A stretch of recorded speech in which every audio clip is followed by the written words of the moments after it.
Good morning, everyone, and welcome to the Living Wage Conference, organized by the UN Global Compact Network Ghana in partnership with the International Labour Organization and EcoBank Ghana PLC.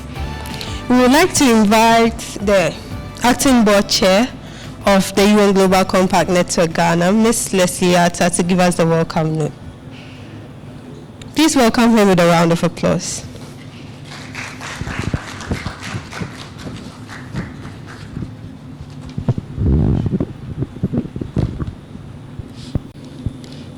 Good morning, and a special welcome to you all.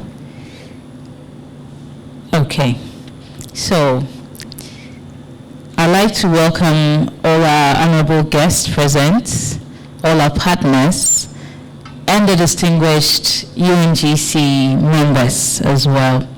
Ladies and gentlemen, you're welcome to our Living Wage Conference. And pardon us for the delay in the start, but I can tell you it's going to be a valuable, a very effective and efficient day for us all. Okay. So I welcome you all to this Imperative Living Wage Conference organized by the UN Global Compact Network Ghana in collaboration with the International Labour Organization, the Fair Wages and Salaries Commission, EcoBank Ghana PLC, and the Ghana Chamber of Mines. Today we gather as a collective force, united by a shared commitment to advance the living wage agenda in Ghana and beyond. This high-level convening brings together esteemed representatives from the ILO, from Ministry of Employment and Labour Relations, the Fair Wages and Salaries Commission, the Trade Union Congress Ghana, the Ghana Employers Association, National Labour Commission, and all other participants of the UN Global Compact. So your presence here is very much valued, and it underscores the importance of this dialogue and the urgency of our mission here. So this conference is a follow-up to the National Roundtable on Living Wage that we held in collaboration with the ILO in 2023. It's a testament of our ongoing dedication to creating a fair and just society where every worker earns a wage that meets their basic needs and supports their well-being as well. A living wage is not just a financial figure, it's an essential component of a decent work and a wrap and rope of sustainable development. It contributes directly to several of the UN Sustainable Development Goals, the SDGs, that we all believe well in, including the eradication of poverty and the promotion of good health and well-being, and the reduction of inequalities. Doing business and respectful workers' rights, and in compliance with the labor standards forms the foundation of decent work and sustainable economic growth. So we are at a critical juncture. The current economic and political crisis have pushed more workers into precarious and underpaid jobs, a situation that is further exacerbated by the COVID-19 pandemic. So the ILO Global Wage Report, that's a 2022-2023 one, reveals that several impacts of inflation crisis and the slowdown in economic growth, which is driven by the war in Ukraine and the global energy crisis and all the various setbacks that we have in recent years.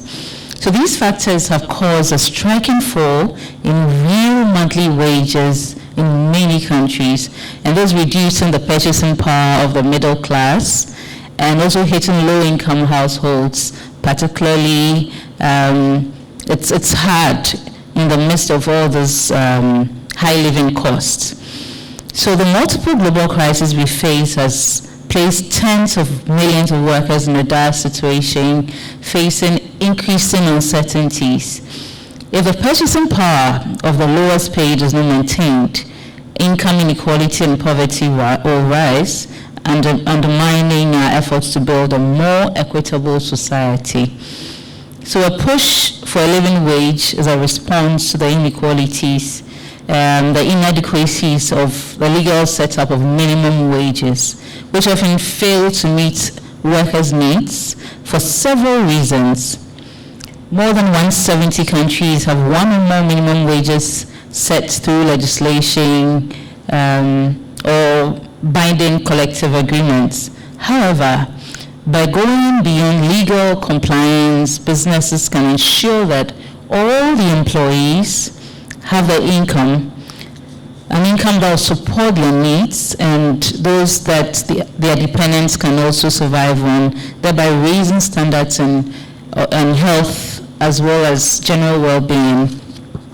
The main objective of this gathering, of this conference, is to advance the living wage agenda in Ghana through broader stakeholder engagement.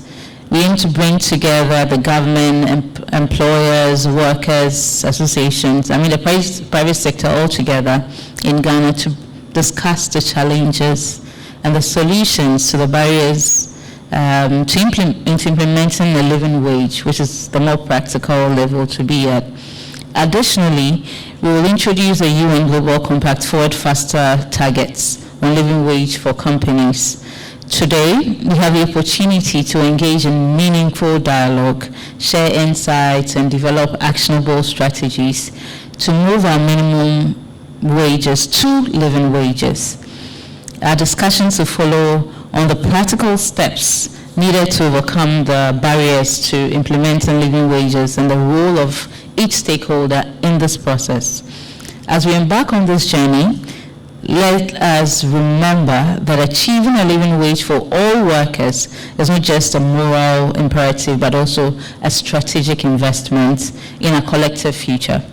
By ensuring that workers earn a living wage, we can foster a more productive, motivated, and healthy workforce, which in turn drives sustainable economic growth and social stability. So in conclusion, I'd like to express my heartfelt gratitude to all our partners, our speakers, all the participants for commitment to this cause. Your dedication and collaboration are vital to the success of this conference and realization of the shared vision. So we'll seize a moment to remind us all that this is all working towards the whole agenda of the Forward Faster initiative, from which minimum to living wages, and also to create a brighter and equitable future for us all. Thank you so much for making time to be here.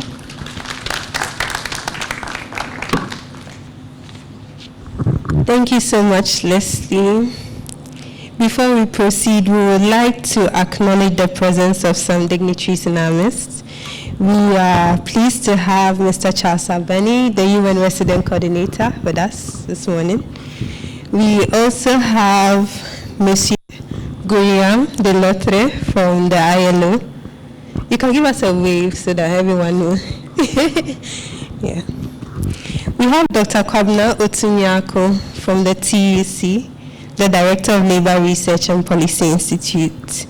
We are pleased to have Mr. Alan Stevens from IOSH UK, and Mr. Tolu Lacroix, the Executive Director of the UN Global Compact Network Ghana. We're also delighted to have you here, so you're welcome. Okay, so we would invite Mr. Charles Abeni to give us an opening speech.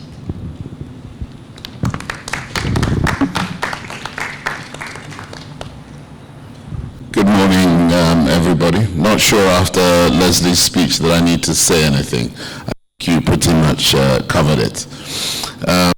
The board chair of the UN Global Compact in Ghana and the chief executive, Tolu, as well.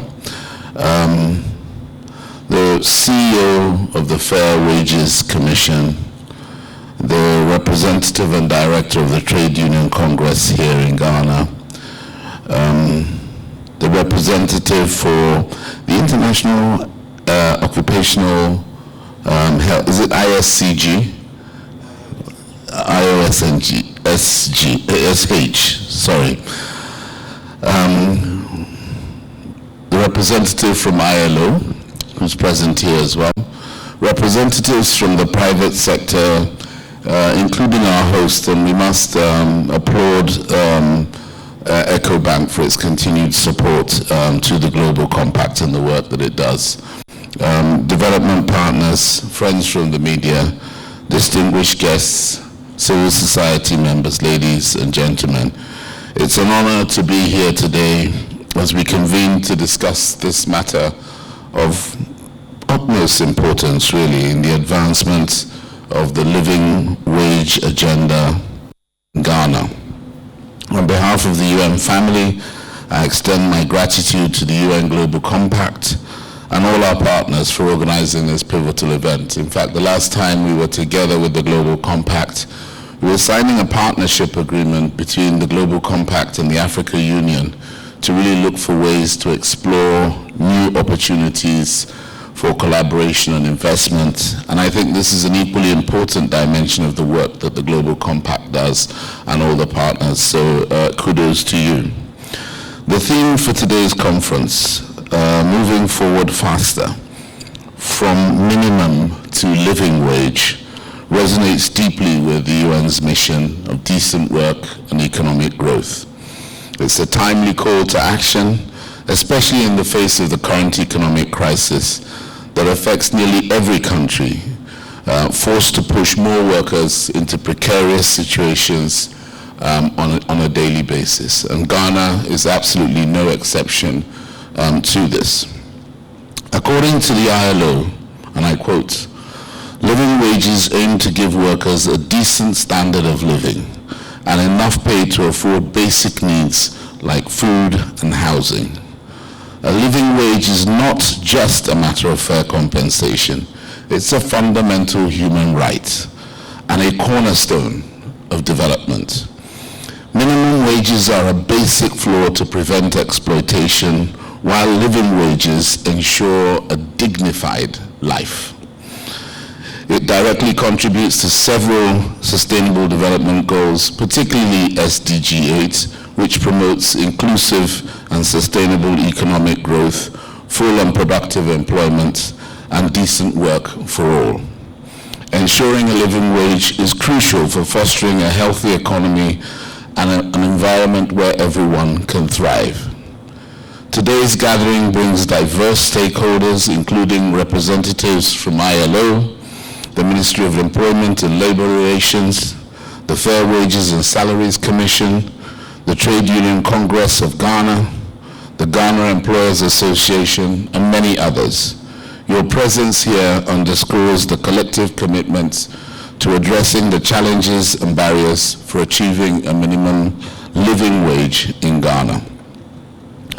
I'm informed that this conference will serve as a platform where relevant stakeholders, including governments, employers, workers, international organizations, and other civil society actors will share insights on the subject matter with the goal of steering Ghana in the direction it ought to be taking to improve the lives of workers in Ghana. The conference holds a significant importance to the United Nations and our overarching mission. The views and outcomes of this conference will help define the concept and our estimation of what living wages should look like here in Ghana. This aligns with the UN's goals of ensuring decent jobs for low-income and disadvantaged groups, including those factors such as gender, age, disability, and geographic location. Jobs and social protection are critical enablers for accelerating the SDGs in Ghana, and your actionable insights will undoubtedly enhance discussions to improving living standards for the Ghanaian people. At the UN stock-taking event last September, 6 key areas were identified as accelerators for achieving all of the Sustainable Development Goals. And one of them was actually working on the issues of decent jobs and social protection. And I think this is essential to all of the work that we do. At the end of the day, unless we're really affecting the lives of individuals and making sure that they can live sustainably and with dignity, then actually most of our work is pointless, and therefore this is critical. Securing living wages has become increasingly crucial in Ghana, especially in the light of the COVID pandemic that plunged the world, including Ghana, into global financial and economic hardship, as well as the ongoing and persistent high inflation in the country. The country has experienced a substantive inflation rate that hit 54% in 2022, remained high throughout 2023, bubbling around the mid-20s%. And this year, although it's expected to drop to 20%, this is still an unacceptable figure to have, and has huge impacts on many of the things that workers need. They need access to finance. Finance is extremely expensive in Ghana, and at those rates of inflation and interest rates bubbling way, way above that figure, it's almost impossible to see how ordinary workers can survive, particularly those in the lower paid jobs. Increasing inflation has made more essential goods and services inaccessible. The legal minimum wage, however, has only grown by 22%, from a mere daily figure of 14.88 Ghana cedis to 18.15 Ghana cedis in 2024, lagging far behind the pace of inflation, the pace of interest rates, and if we agree that every worker has a right to aspirations that include spending money in foreign currency, then it's almost impossible to see how somebody who is earning what effectively is just over $1 a day in today's economy is expected to survive. Working, therefore, on this important issue is really important, and it might become a game changer for improving the lives of low-income groups. Despite tripartite agreements between governments, employers, and workers' organizations on the need to establish this living wage, the specific estimates vary depending on estimation methods and remain controversial, leading to delays in establishing a minimum and living wage in Ghana. In this respect, I hope the conference will serve as a good point to bring discussions in this area to a head and lead to firm and decisive decisions that take account of all the different and complex dimensions that are involved, addressing both improved productivity, competitiveness, and incentives simultaneously. And I know this is quite a hard thing to achieve, and so we call on you to work on this. ILO in the UN family has much to bring to this debate, bringing best practice from across the globe, and I trust this will play out. In our efforts to ensure sustainable development and economic transformation, one of the three pillars of our UN Sustainable Development Cooperation framework in Ghana is actually inclusive economic transformation and growth. This year, so far within this program, we have already spent nigh on $20 million in supporting interventions that target decent work and economic growth. Our activities include, but are not limited to, technical and vocational education, support to MSMEs, advocating for inclusive labor policies, introducing human rights to the business community, and social protection programs. And contributors include, among others, ILO, UNDP, UNFPA, UNICEF, the World Food Programme, UNCDF, and FAO, to mention but a few. For the ILO, through the Productivity Ecosystems for Decent Work project, has been supporting two key industries, garment manufacturers and agro-processors of shea, through industry advisory, skills development, access to markets and occupational safety and health to improve the productivity and hence wages and earnings by those in that industry. Other ILO projects like Green Skills for Decent Work are also delivering skills that improve labor productivity and wages. I've chosen to just single out a few examples from ILO because this fits squarely within the mandate of ILO as an organization. Nonetheless, this is an important horizontal issue for all UN agencies, and none of us None of the agencies are looking to work in ways where they're not concerned about the impact of low or minimum wages on staff, and also ensuring that they leave no one behind. Securing appropriate wage systems will also be the focus of the forthcoming Summit of the Future to be held in New York. The summit aims to forge new international agreements on sustainable development, reinforcing our commitment to ensuring fair wages and decent work for all. By addressing systemic barriers and fostering an equitable labor market, we strive to make living wages the standard, ensuring that all workers in Ghana can achieve dignified and sustainable livelihoods.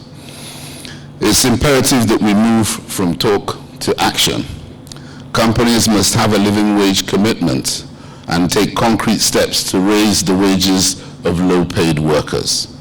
The UN Global Compact's Forward Faster initiative challenges businesses to set ambitious targets and work collaboratively with worker organizations, supply chain partners, contractors, and stakeholders to achieve this living wage. We must address the barriers for paying a living wage, including the lack of commitment of employers, inadequate enforcement of regulations, the mismatch between wages and productivity levels, as well as ensuring that no group, especially women, young people, or persons with disability, are left behind. And very often we find that this group of workers are exploited, often paid way below what other workers are paid, and this must be brought to an end. I encourage all participants to actively engage in today's discussions, share insights, and explore innovative solutions. Together, we can create a roadmap for achieving a living wage in Ghana, ensuring that all workers in Ghana receive the income they need to support their families and live with dignity. Before I conclude, let me say Ghana is often the first on many things, and takes great pride, and indeed the rest of us on the continent take great pride in Ghana being the first.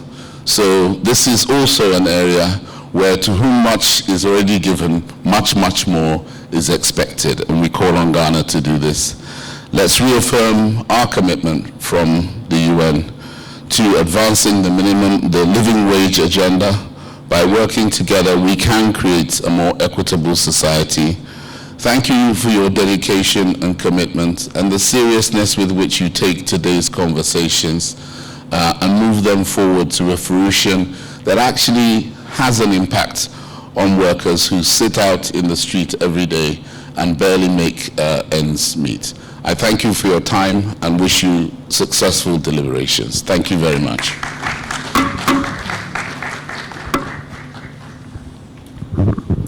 Thank you very much, Mr. Benny, for your insights. You and Ms. Arthur have emphasized the economic realities and the hope we have for living wages. Indeed, today we are here to explore what work is being done on living wages in Ghana, the challenges that abound, and then come up with innovations and how we can support these challenges in making living wages a reality. At this point, we will invite Goyam Lilotre, who will take us through the wage approach for Ghana.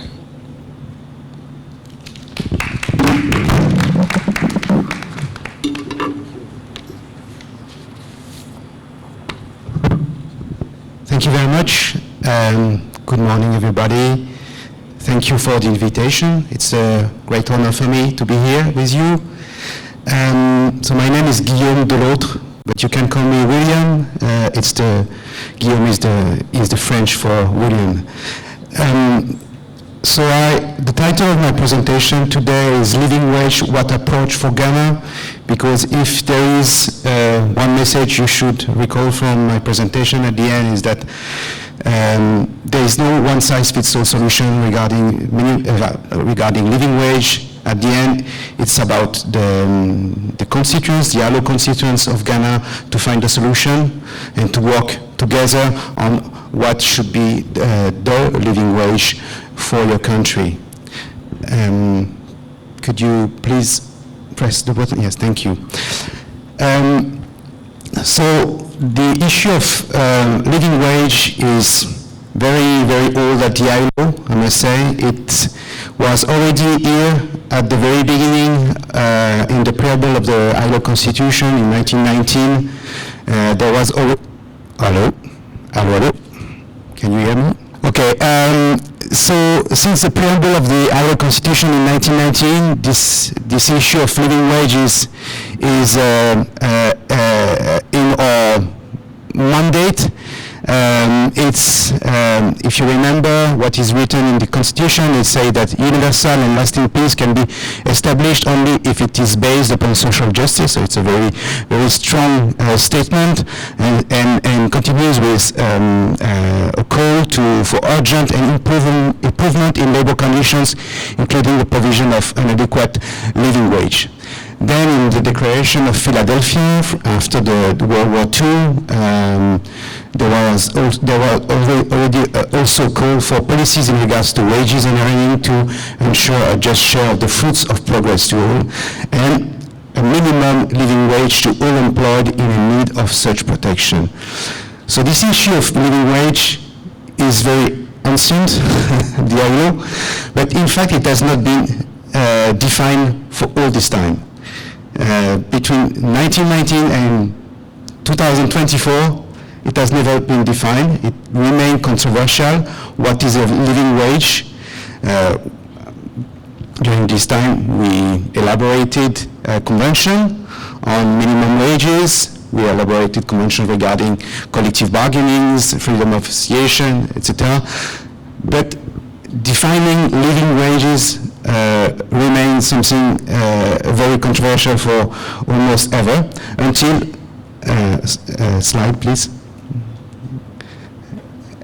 until this year, because there was all this move from living wages initiatives in the world, multi-stakeholders initiatives, all those multinationals that were taking commitments regarding living wages. And we were seeing that very often social partners, most often trade unions, were not involved in that. The ILO considered that it was the right time to decide and to decide on a mandate for the organization. Even though we had worked, but we had no clear mandate on what was the living wage for the ILO and how to operationalize it. So this year there was an expert group that met, and the conclusion of the expert group have been endorsed by the governing body of the ILO. And this expert group say that the concept of the living wage is the wage level that is necessary to afford a decent standard of living for workers and their families, taking into account the country circumstances and calculated for the work performed during the normal hours of work. So there are different things important in this first bullet point. First, it is about decent standard of living. You must be able to reach a decent standard of living, not only for you, the worker, but also for your family. And it's about the country circumstances, so it will not be the same here in Ghana than in Cote d'Ivoire, where I was just 2 days ago.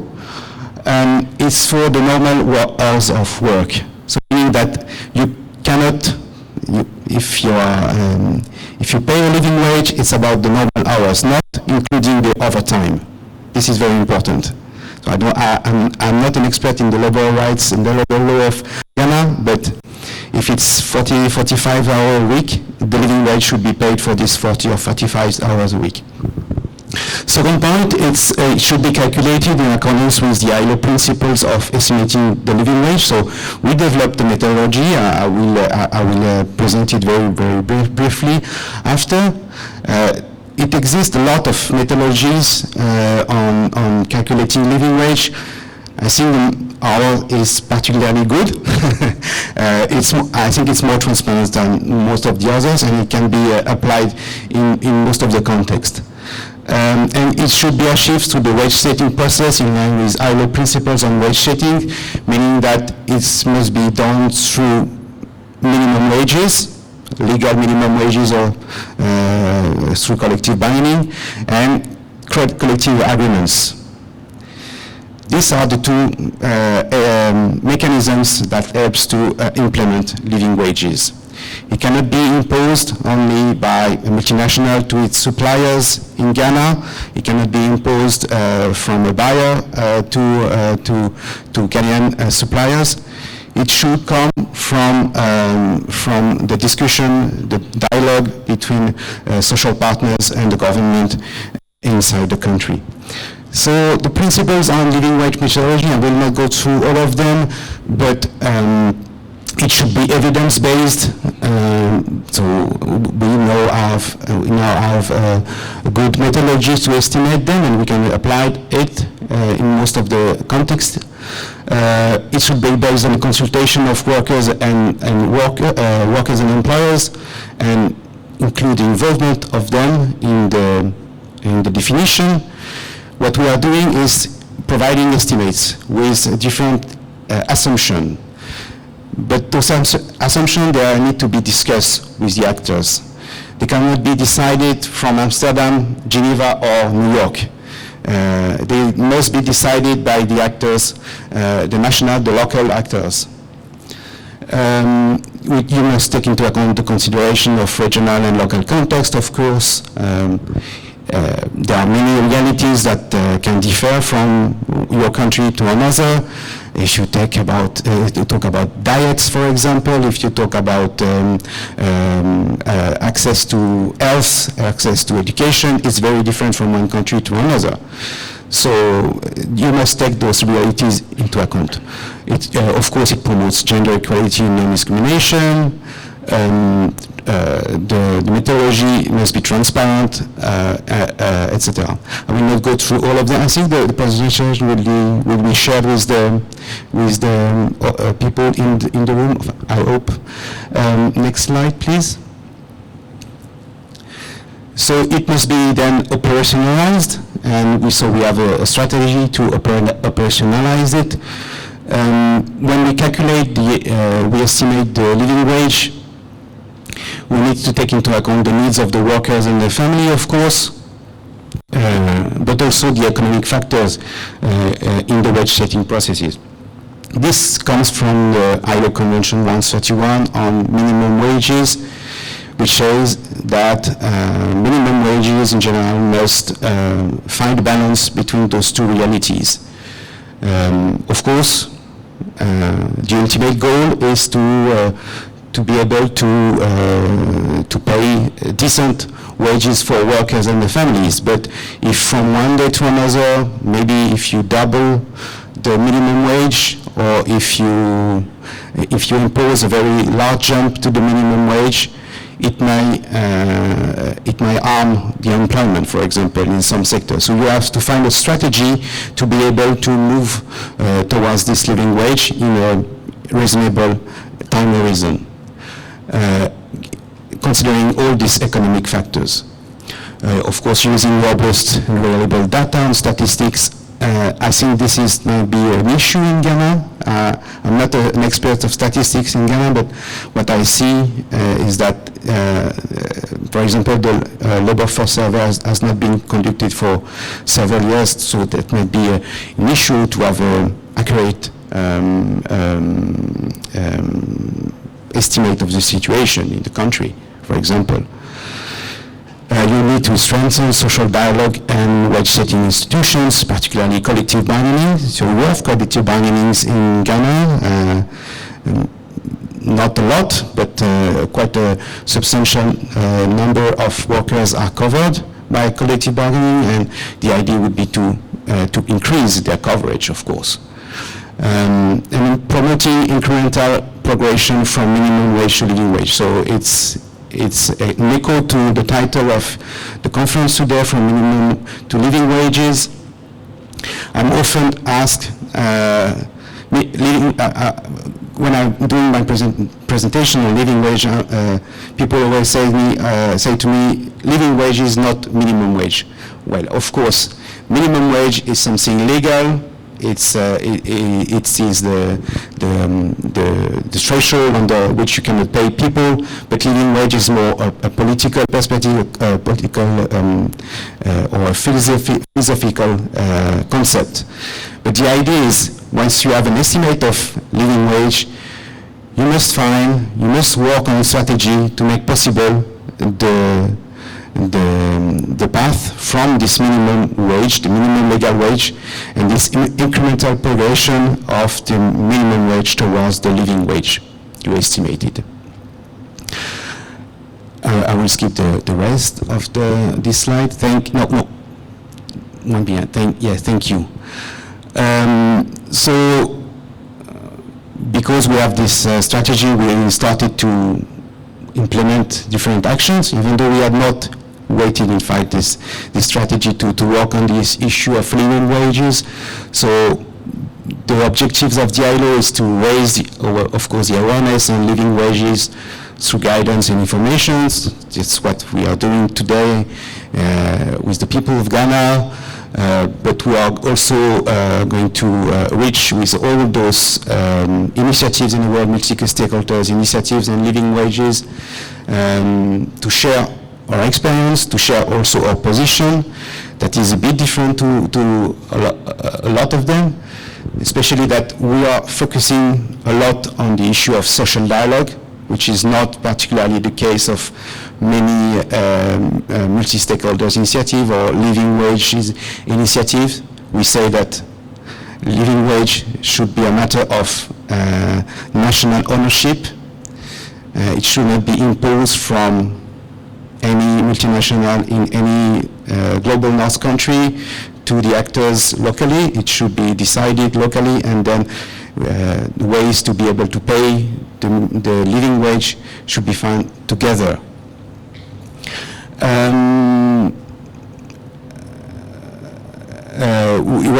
We have a ILO methodology. I'm going to present it in the next slide. We provide technical assistance to our constituents on ILO methodology to estimate living wages, but also to assist them in the reform, the review of their minimum wage legislation, or to accompany collective bargaining in certain sectors. Next slides, please. Yes, so this is an example of intervention we are doing on living wage. I think it could serve as an example for Ghana. We have two projects at the moment which are called Setting Adequate Wages and Setting Adequate Wages, focused on agriculture, so SOW and SOA projects. The two projects are funded by the Netherlands and Germany in 6 pilot countries, including for Africa, Côte d'Ivoire and Ethiopia. So I really think the results we are going to achieve for Côte d'Ivoire through this project could be very valuable for Ghana, because you share not only a border, but you share quite a lot of similarities in terms of economic specialties, especially cocoa. So the objectives of these two projects are first to support wage and income setting mechanisms. So we are helping constituents to make better use of data and indicators in their wage policies, so minimum wage policies and collective bargaining at the sectoral or enterprise level. Second, and very important, we are helping our constituents to find ways to see income growing in the future. We need to identify the macroeconomic factors and the institutions that enable wage and income to grow in the future. Because we know, and we had the experience in other countries before, when we calculate those living wage estimates, very often they are way above the minimum wage.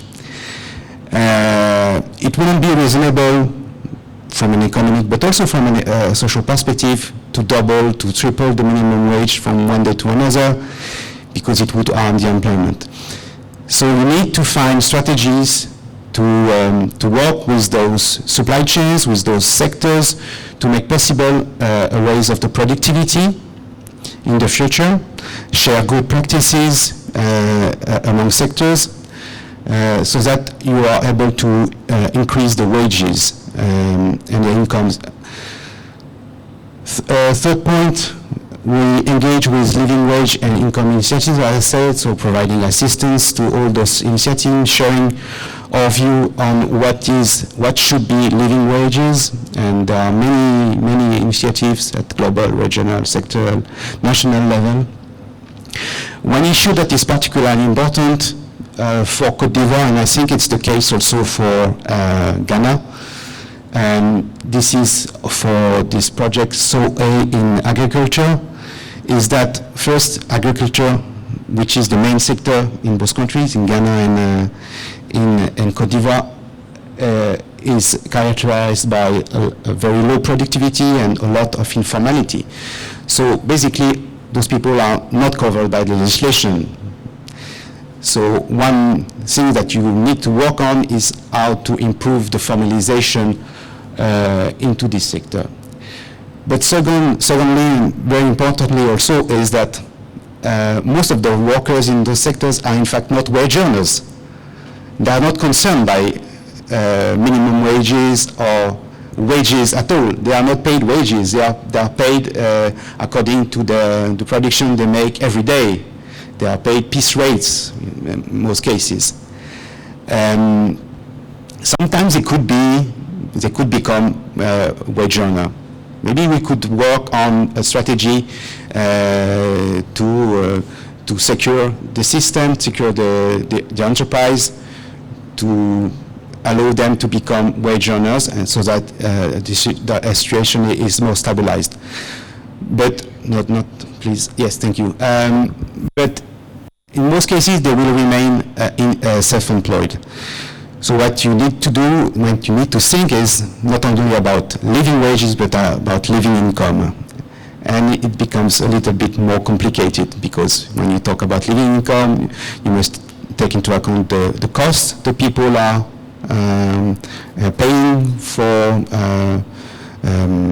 different things on the crops, for example, pesticides, etc., etc. We need to consider the working. Okay. You need to consider the working hours they are doing to meet a certain income also. And this number of working hours needs to remain decent. If you are able to reach a living income or living wage by working 60 hours a week, you cannot consider your wage to be decent, or your working conditions to be decent. And very important also, most of the prices are not decided by, of course, the worker itself, but by international markets, if you consider cocoa, for example. And that's the reason why we need to work with multinational companies on their purchasing practices, because very often those multinational companies, they ask their suppliers to pay living wages or living incomes, but at the same time they are not paying the right level for the production. So those suppliers are not able to pay those living wages. So you have to work with both sides of the panel. Next slide, please. How to ensure the needs of workers and families. So we have this methodology developed a few years ago, and now we are reviewing it a little bit.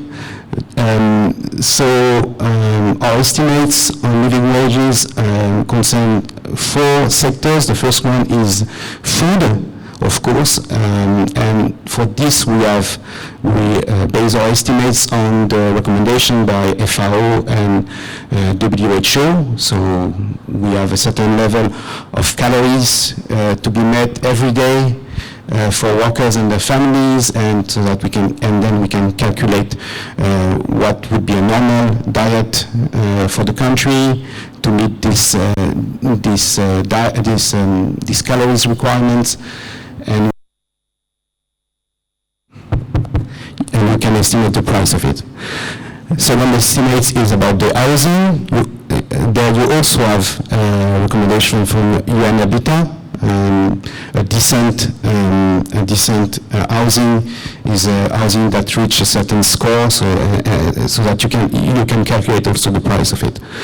For health and education, we don't have international standards because, health and education, it depends a lot from one country to another. In many countries, health or education can be free, but it's not always the case. So you have to work on more relative benchmarks. And then a last part is about all the other essentials, so transport, clothes, etc., remittance sometimes, that are also based on relative benchmark. When you do all these estimates, you have to take into account two kinds of assumptions, and those assumptions need to be discussed by the social partners and the government. First, on the family size. Of course, we know that in Costa Rica, the family size will not be the same than in Ghana, for example. Maybe the size of the average or the normal family in Ghana is not 2 parents and 2 children. Maybe it can be a little bit larger than that. And the other assumption we have to make that is very important is about the number of workers in the household. It's not the same if one worker is supposed to cover the cost for an entire family, or if you have 2 workers in a household who are able to cover for all the costs in a family. So you need to provide estimates for that, and the social partners need to decide on what should be the normal size and the normal number of workers in a household. Next slide, please. So it's a very timely moment to discuss about wages at Diallo, but also in Africa, and the previous speakers have insisted on that. We know that low-paid workers have been particularly affected by the recent shocks. The global supply chains have been disrupted by the pandemic, but now we are facing the effects of the war in Ukraine and other parts. So we are seeing we have seen in 2022 and still in 2020 a very high level of inflations. And this affects particularly low-paid workers, because low-paid workers, they spend most of their budget on essential goods, and essential goods have been particularly suffering from inflation more than the rest of the goods and services. Evidence shows that growth in the regions does not always go hand in hand with fewer inequalities, so we feel some social unrest, not only about the inflation, but also about how growth has been shared, the fruits of growth have been shared, and we've seen some demonstration in Nigeria, in Kenya in the last weeks, so I think it's quite important right now in the continent. There are economic cases, economic aspects that need to be taken into account when you talk about wages. If you increase wages, you can reduce turnover and absenteeism in enterprises. This is very clear. We saw it, for example, I worked in Ethiopia, and this is one of the reasons Ethiopian garment sectors has problems to develop. It's because the wages are too low. Because the wages are too low, the absenteeism, the turnover is very high. So this is a reason why you should increase sometimes wages. So increase productivity. It also attracts foreign investment and increase aggregate demand, of course. If you increase wages, the demand, the consumption will increase, and it can you can put in place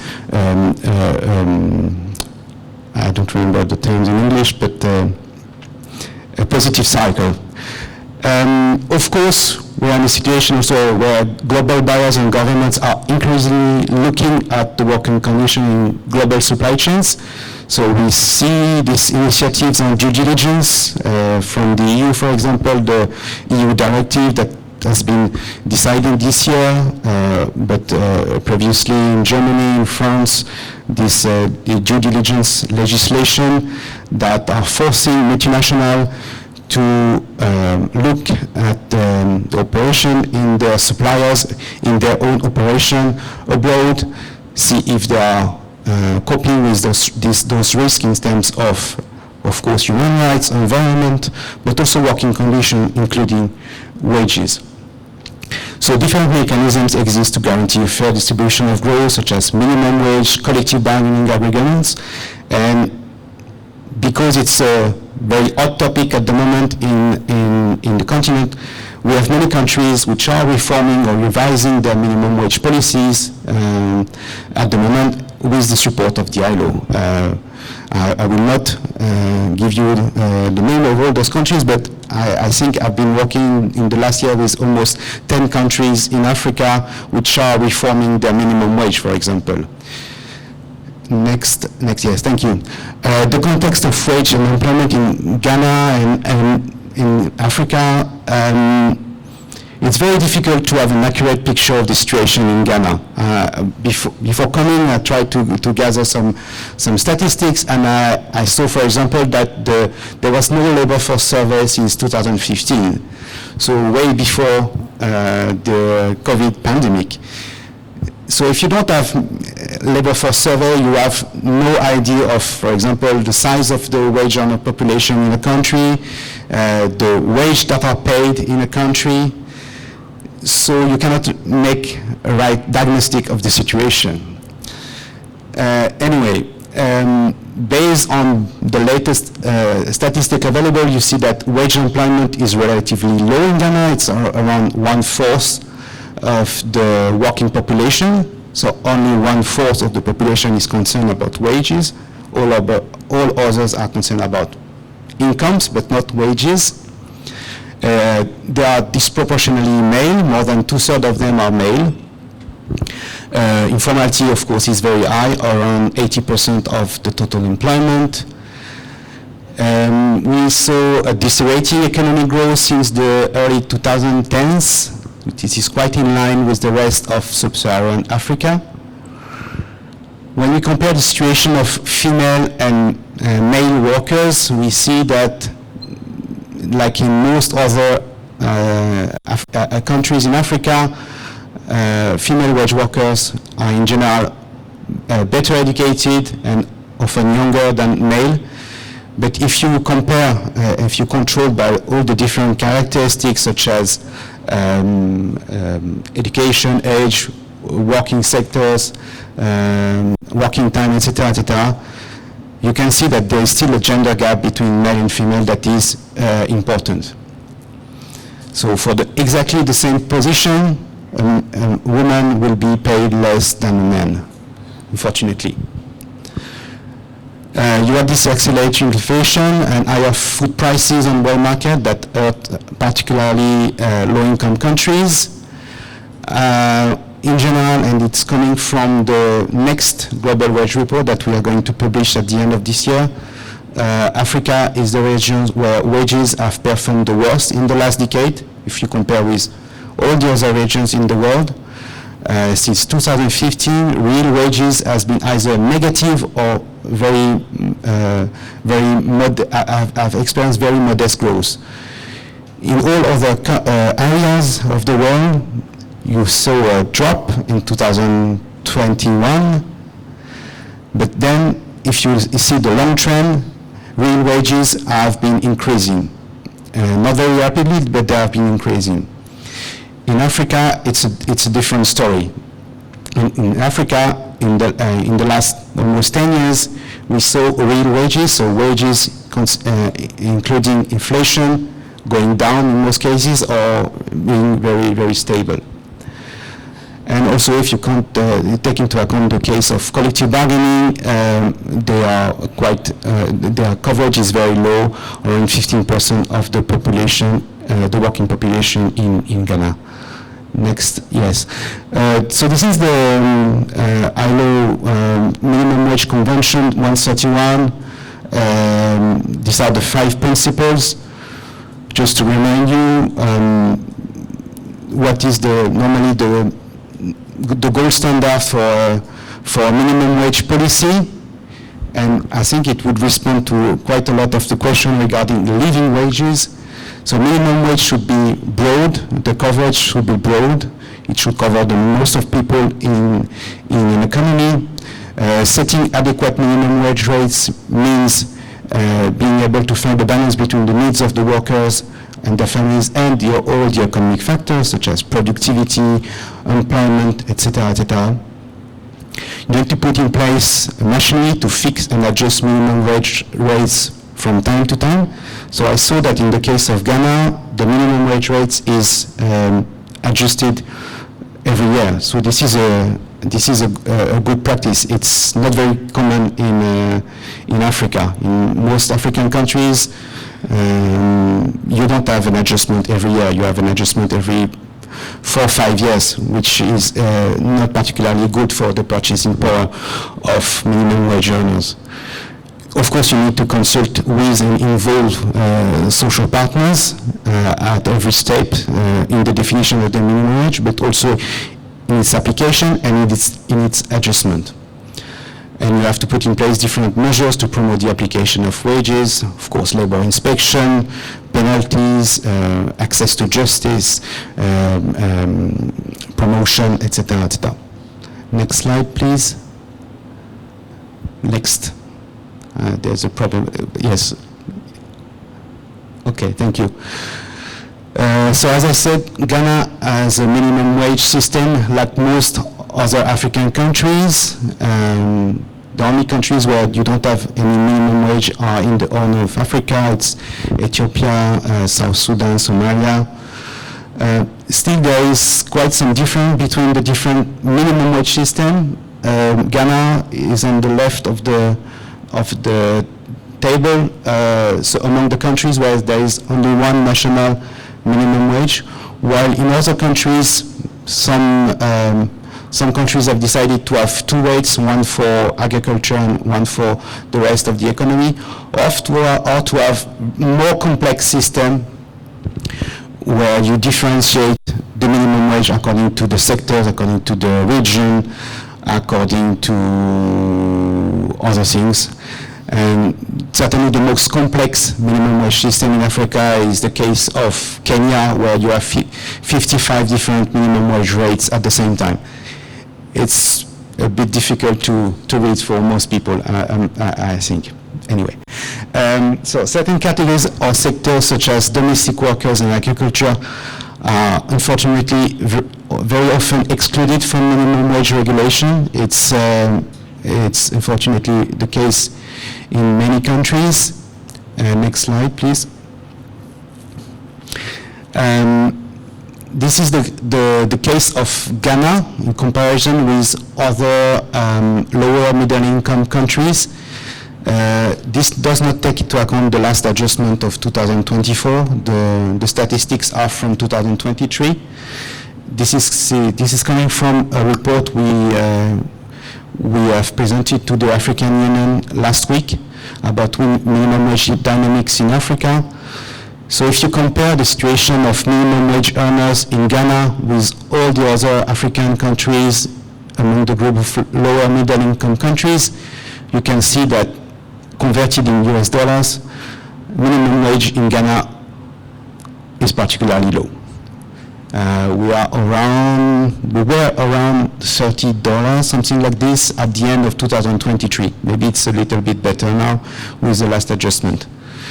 It is still slightly above Nigeria, but it's way below many comparable countries, I don't know, like Benin, like Egypt, like Kenya, or I'm not talking about Morocco, which is way above $300 a month.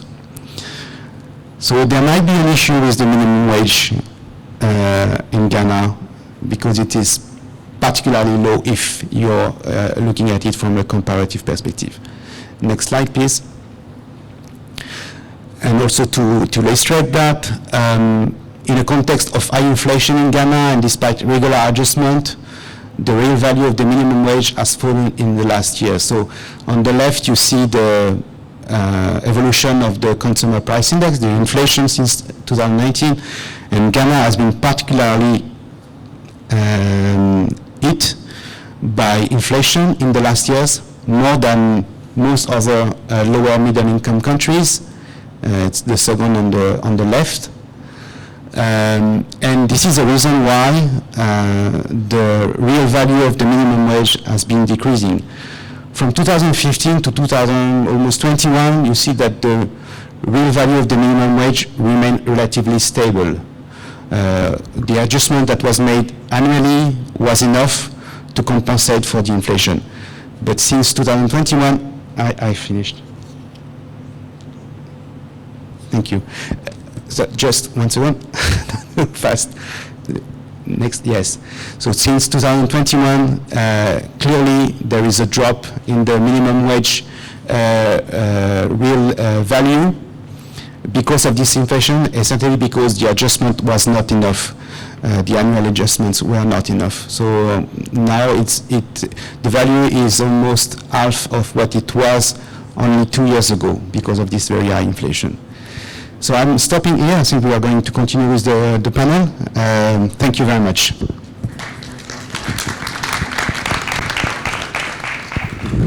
Thank you so much, William. That was a very comprehensive presentation on living wages.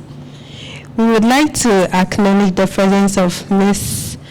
Joanna Mensah, the Chief Country Risk of Ecobank Ghana PLC.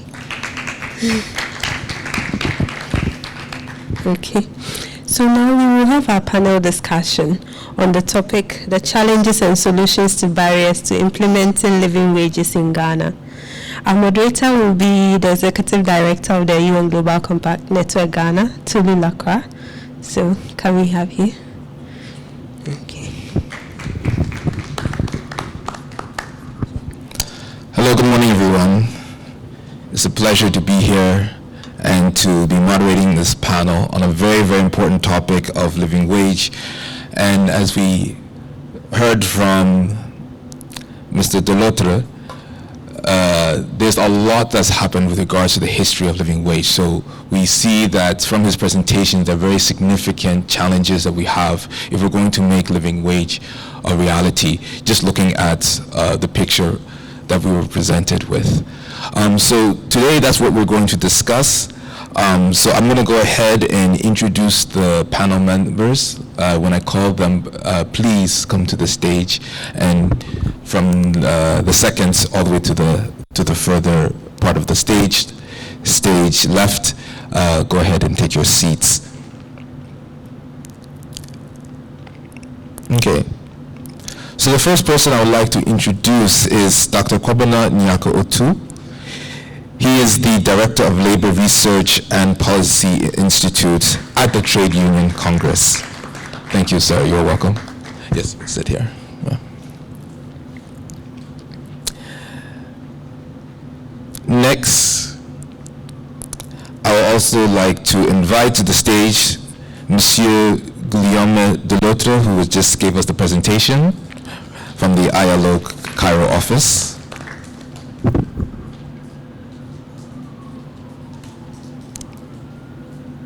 And then I would like to also now introduce Mr. Mohammed Mwazingo. He is a consultant on labor for Africa at the UN Global Compact. And then I will also be joining the panel as a moderator from the UN Global Compact Network Ghana. So please give another round of applause for our esteemed panel here today. We're going to be discussing some very, very important and exciting questions around living wage and how each of these panel members have been contributing to that. So first, I would like to, do we have a good, is this one also working? Here, I'll let you. So we're first going to allow each of the panel members to just speak a little bit about themselves, what work that they do, which will also feed into the conversation that we're going to have, how they've also been impacting on this. So we'll first start with Dr. Kobana Nyako Otto. Thank you. So my name is Amena Akochi. I work for the policy for about 19 years. So I've been part of most of the demonstrations and the strikes. You witness, okay. But I've also been a little bit more active in the wage question in Ghana. So this morning I showed him a PowerPoint presentation we did on living wage sometime ago in 2006 in Shai Osudoku with the tripartite partners. And since then we've been discussing, and I'm sure as we go through the discussion you will understand why we are still where we are with very low wage and still start with the minimum wage and not a living wage. In fact, this year I was also part of the ILO expert group discussions that actually for the first time defined or attempted to define a living wage in Geneva. So the document you showed, I was part of that discussion. So I'm happy to be here and also to share my insight on the wage question in Ghana. Thank you, sir. Thank you, sir. So we'll next hear from Mr. Mohammed Zingo. Thank you. Good morning, ladies and gentlemen. My name, as already mentioned, is Mohammed Zingo. I'm a Kenyan by nationality. I've just been employed by the United Nations Global Compact as a consultant on labor principles for Africa. This is just about 6 weeks ago. Before that, for a period of 25 years and 6 months, I was an employee of the International Labour Organization, working across Africa and also at the ILO headquarters, where I was based in Geneva for 14 years. While in Geneva, my major responsibility was to interact with enterprises as well as on employment issues. My work on minimum wages began about 1998, whereby we wrote an article on the situation of minimum wages in Africa with specific attention to Uganda. In the map that Guillaume shared with us, much of Africa looked bright, but that's on paper. On reality, minimum wages are far from the reality on the ground. In my paper on Uganda, we showed that for the last 25 years, there's never been any adjustment on the minimum wages in that particular country. As we speak, the official minimum wage for Uganda is about 6 US cents. Which is not realistic whatsoever.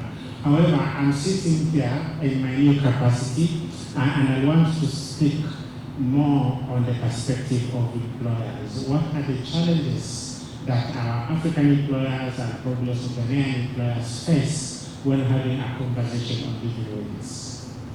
Thank you. Thank you. I feel a little bit shy to be sitting just next to Mohammed. I know how long and how good his experience at the ILO was. So, once again, my name is Guillaume Delort. I'm the ILO specialist for wages and social dialogue at the Cairo office of the ILO, so in Egypt. But in fact, as there is only one wage specialist for Africa, I am covering the entire region. My job is a lot about minimum wage, accompany our constituents in many countries at the moment on the revision of their minimum wage policies.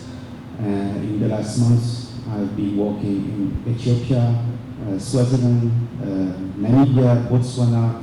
I will not name all of them, but just to tell you how important the issue of minimum wage in this time of very high inflation has been in the last month.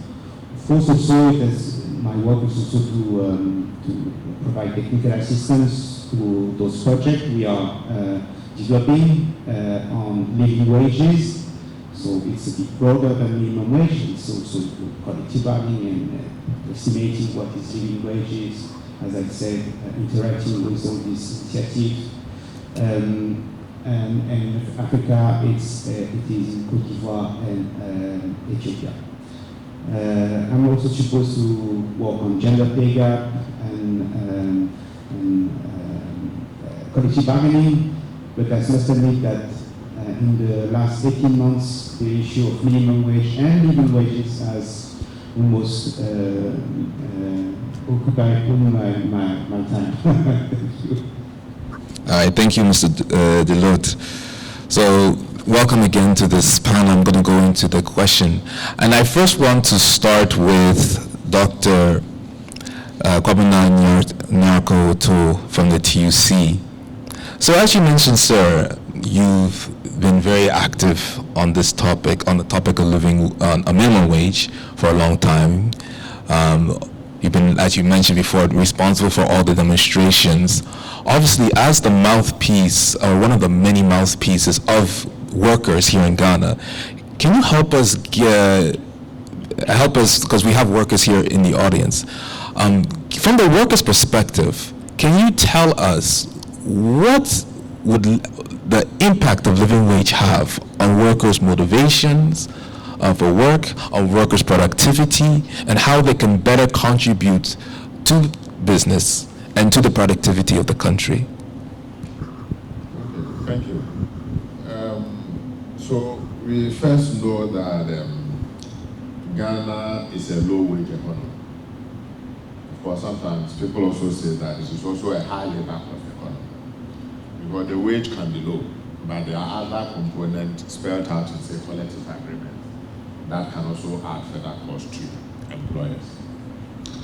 But the fact remains undisputed that if you have a minimum wage in Ghana today, that is just about $1 for 8 hours of work.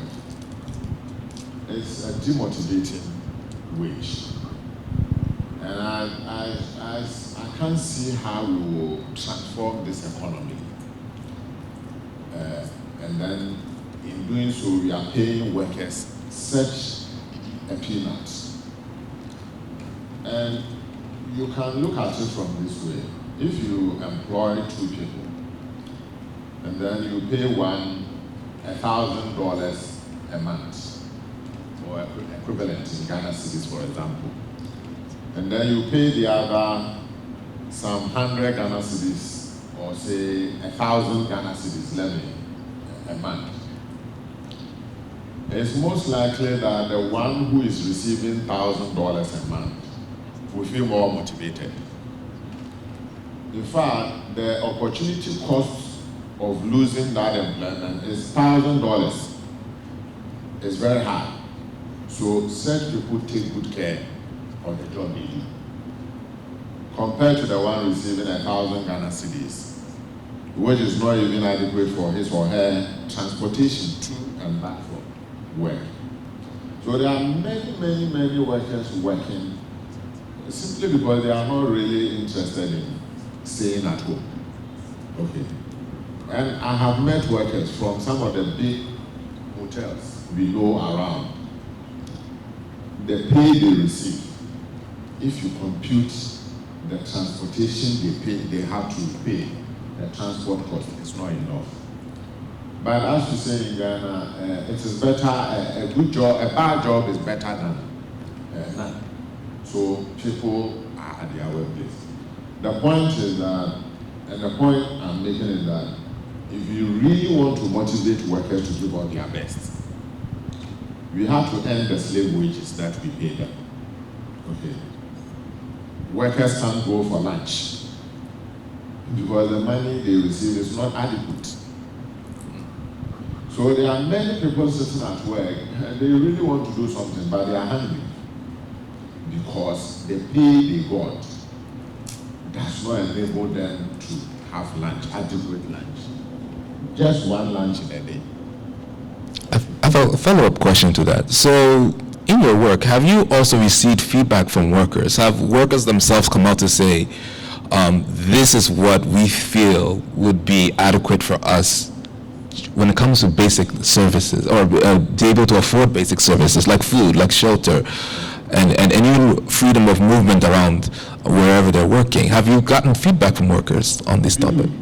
We have feedback from workers, but even more scientific. I said that as far back as 2006, the partners met and we took data. So he mentioned the fact that even in the new context of the ILO, in the determination of a living wage, we need robust data.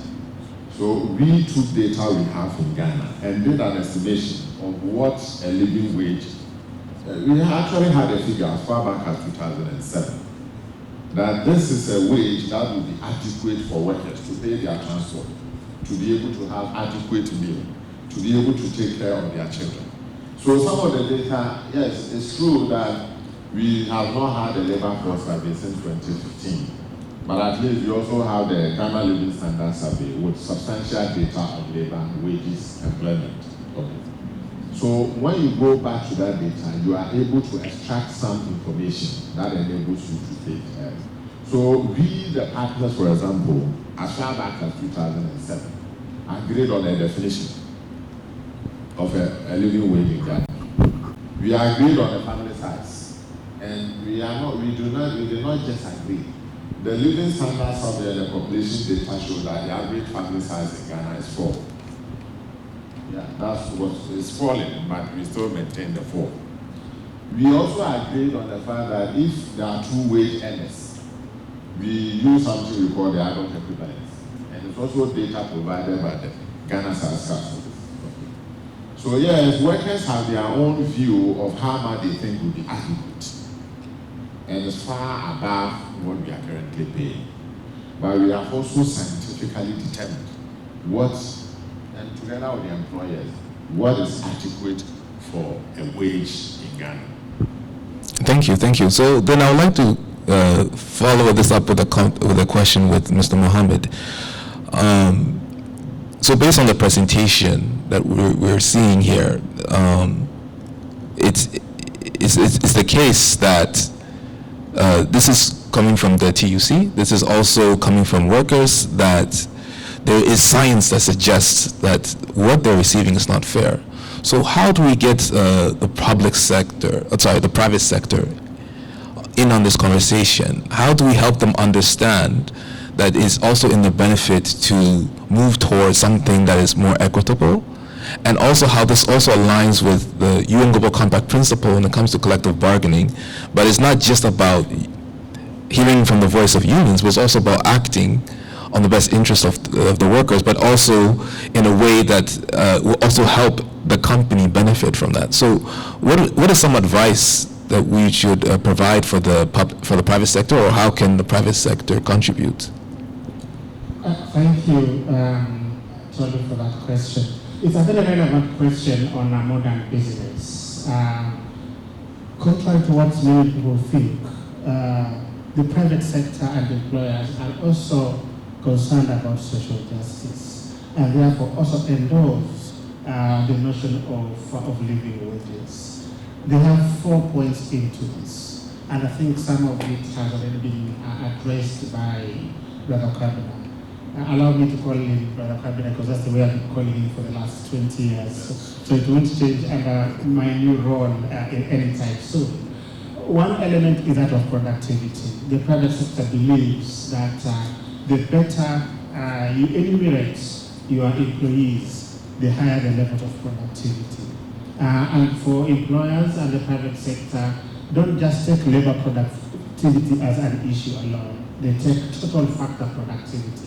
They take into account what comes in from the land that they operate on, from the machinery, from technology, as well as from labor. So it's very clear that the more you take into account productivity issues, the more you'll be concerned about the living wage.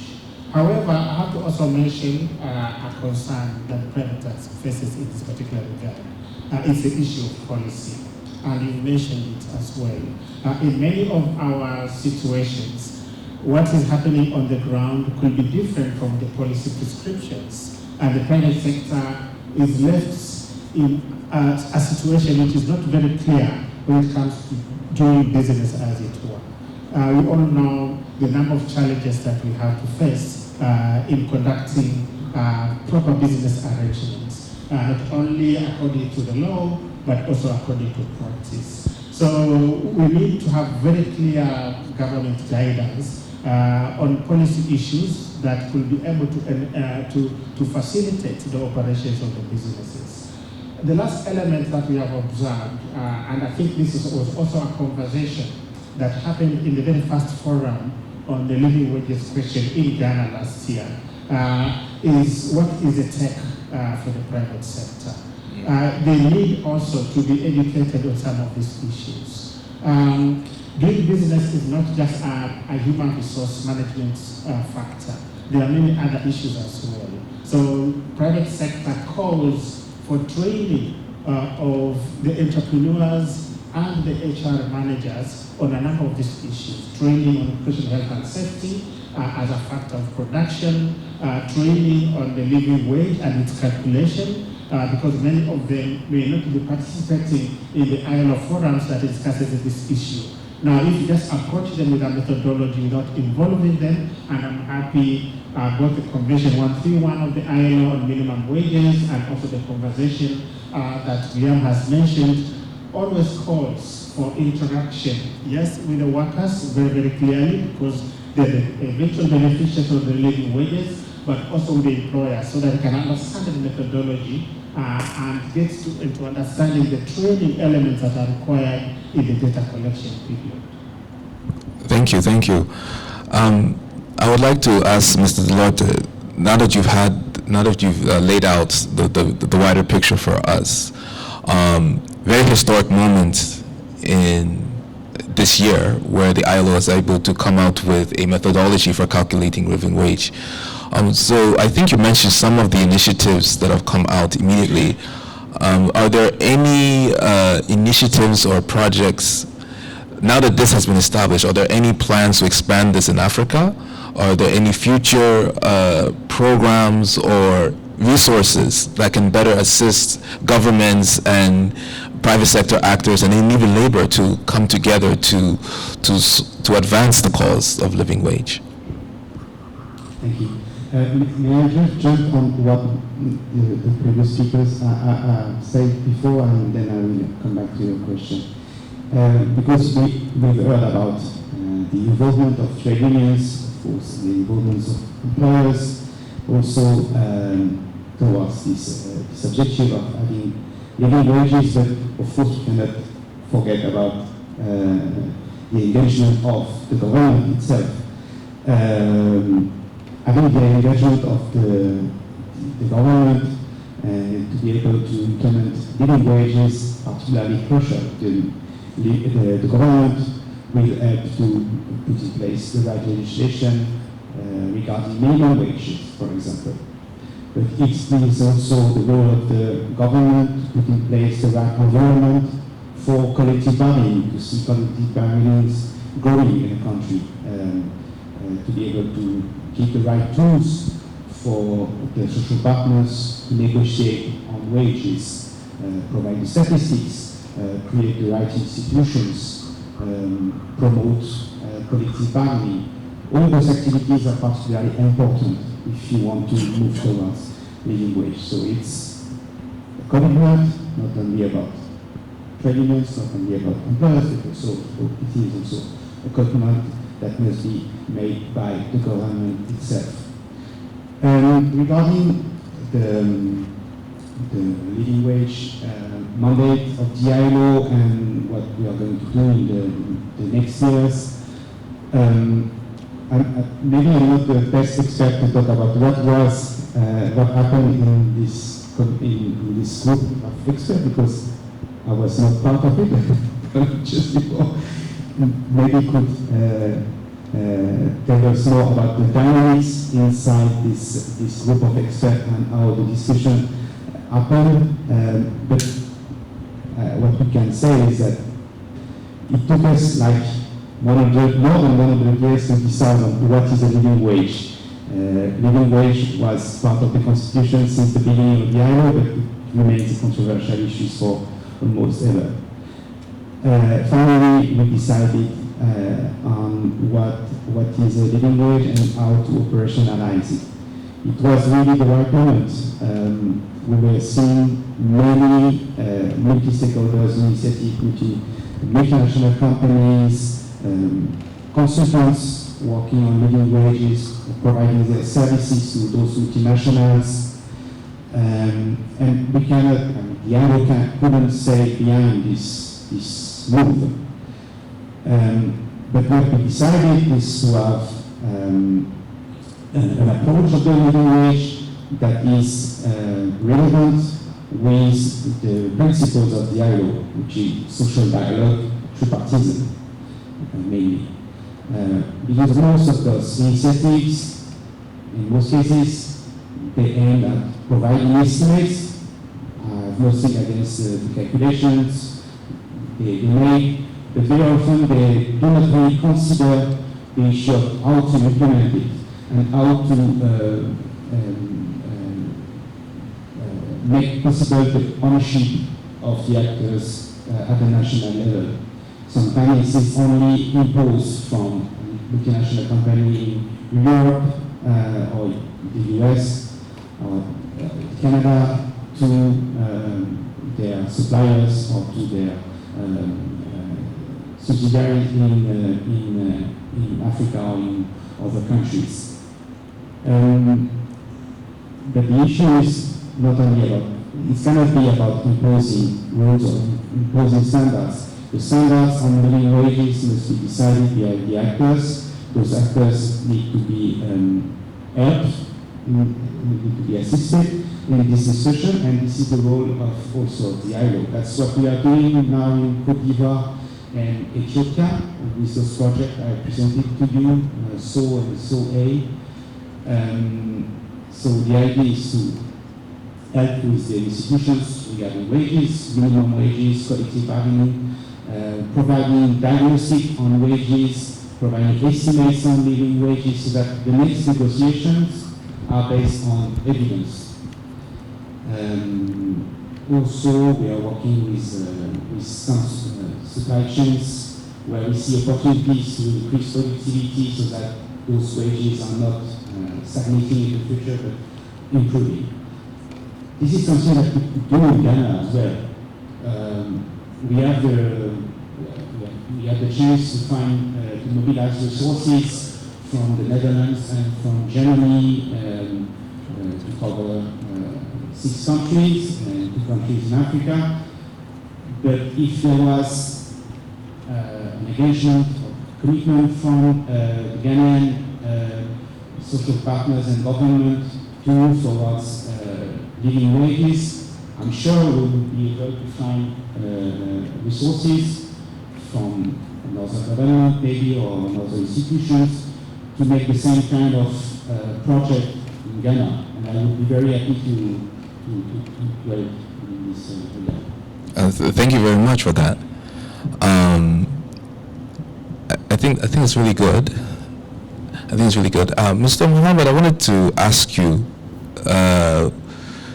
what about the role of the private sector? At the UN Global Compact, we are very much about corporate leadership when it comes to the 10 principles of which labor is a very key part. As you know, the Africa strategy talks about decent work, Principle 8 being one of the leading areas of the Africa strategy. We've signed an agreement with Gabi, the AU, and the UN Global Compact to work together to collaborate further on this initiative. And Forward Faster is also very much an integral part of Gavi, and one of the key pillars of Forward Faster is living wage. So how can we help businesses be better leaders in this space? What are some of the resources that are available to businesses to be able to successfully adopt the principles of living wage? Thank you very much. Labor components, the labor principles of the Global Compact are key to the Global Compact itself.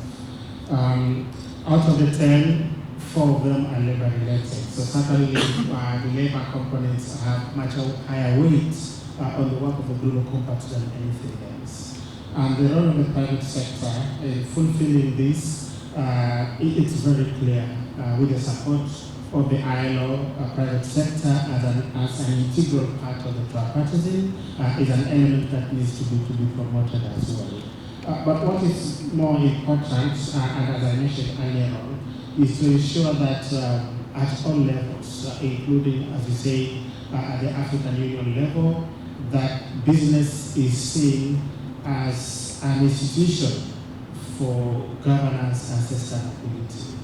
In many situations, much of the policy making at the continental and also sub-regional level, they tend to assume business as institutions that exist because they need to make a profit. They haven't been able to churn out the importance of business for sustainable development, so that they need to be empowered, not only through policy prescriptions, but many other avenues as well.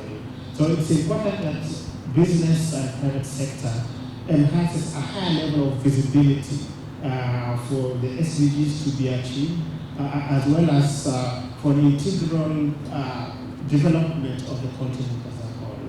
Now, I think we need to mention that in October, the United Nations office in Nairobi will be holding the 3rd Business and Human Rights Forum. And by all means and purposes, we need to see at least half of the participants at that forum to be the private sector. Because we can't discuss business and human rights in the absence of the business itself. Previously, from what I read in the last 2 forums, there's a higher presence of international organizations such as UNDP, FAO, ILO, and others for good reasons, but the business element is always left behind. So our proposition at the moment is that we need to propagate the role of business in economic progress, and this needs to be enhanced by all means. So not just the presence of civil society organizations in such forums, but the business entrepreneurs themselves from the continent, but also come and understand better what is this forum about. Thank you. I think that's very, very helpful to see how we can get private sector more involved, especially at the very important conferences like that, where we're talking about an area of businesses. It's about business, but business has not been present. So I think it's very good to note that businesses should be participating more of these type of conferences and dialogue spaces, so they'll be able to contribute effectively, but also understand better how they can work on some of these very important topics and issues. I want to come to Dr. Kwabena again, because living wage is different from minimum wage, and the work you've been doing a lot has been around that area. But with the announcement of the SDGs, it's something that all stakeholders are part of, and businesses themselves, especially lately, have realized that sustainability is also very important. So you're seeing across Ghana, more and more business are aware of the SDGs and are willing to support the SDGs and also increase their sustainability credentials. So with that in mind, do you feel that the environment of Ghana has shifted a bit so that your work in promoting the living wage is now part of that conversation? So are there any specific actions taken by the TUC to address living wage from that perspective, which is more about, okay, living wage is a part of the SDGs. So we are also trying to engage with businesses to support living wage as they are also engaging on other areas of the SDGs. So in Ghana, the TUC is seen mostly by people as just pushing for workers' rights and wages and all that. But those who take their time to read our statements that go out, our submissions to government and all that, we are also very much concerned about sustainability of businesses. And we take the view that the Ghanaian policy framework is not conducive to business growth. Okay. Because at some level, we think also that our own interest is tied to the interest of businesses. I mean, we have workers, members, only because somebody has opened up a business and is able to employ. So if we assist that business to grow, expand, and increase employment, our members should also do it.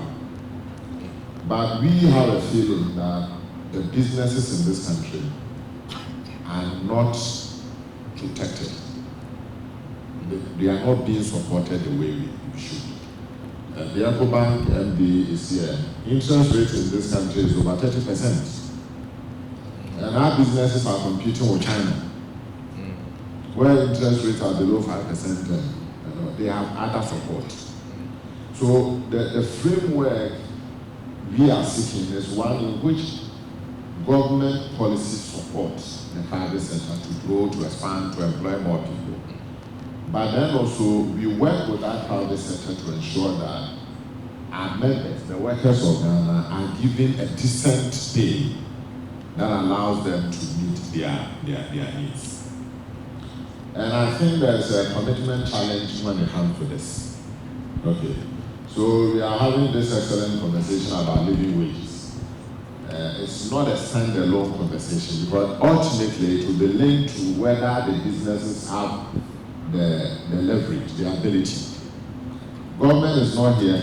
The employers, they are not here. Okay. So then we, the TUC, become the lone voice in this. And we want to dialogue. We want to talk to the government. We want to talk to employers to see how best the commitment we made in 2006 about living wages is implemented going forward. But we don't see the commitment from the other partners. And that's why sometimes when we don't see those things, we declare a strike and people think we are troublemakers. If they had come forth and sat with us, maybe those things wouldn't happen. We declare a strike, we declare a demonstration, and then many people begin to look at the TUC in a different light. But we are a responsible organization committed to the development of Ghana and committed to the development of the private sector. Because it is only when the private sector grows that we are able to employ more people. Let me give you some statistics. Now, in I said that we had a framework for determining the living wage in Ghana as far back as 2007. And there was a methodology we all agreed. So we have been applying that methodology. Now, if you apply that methodology, the current minimum wage, if you transform into a living wage, should give us something like 69 Ghana cedis, daily minimum wage or living wage. And that was, okay, so this is 2023 figure. Now in 2023, the minimum wage is 14 Ghana cedis, 88 pesos a day. Then you ask yourself, what will somebody in Accra do with 14 cedis in a day? What exactly? And sometimes the pain is that even the employers and government sometimes say that part of our problems, the economic crisis, is even wages, high wages. How can 15 Ghana cedis a day be a high wage? Okay. And sometimes I wonder some of the employers who complain about this, whether they are really employers. If you are an employer, somebody come to work for you for 8 hours, and you can't pay the person this, and you are complaining, you should call yourself something else. But one of the things we also agreed, and William mentioned the fact that if you take the ILO framework that was recently agreed, the main difference between a minimum wage and a living wage is that the minimum wage is focused on an individual worker.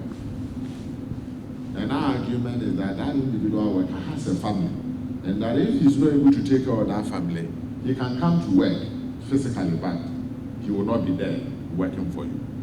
So the main difference is that the living wage now transcends the worker to the family. That whatever the worker earns, should be able to take care of the family as well. And what should be the things we should take care of? Because obviously we cannot take care of everything.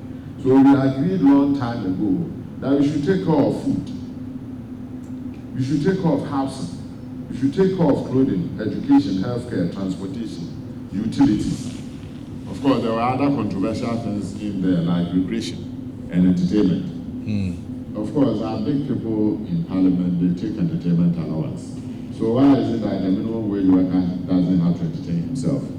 We are agreed on contribution to social security, for example, because at the end of the day, we will retire, and we should not retire into destitution or poverty.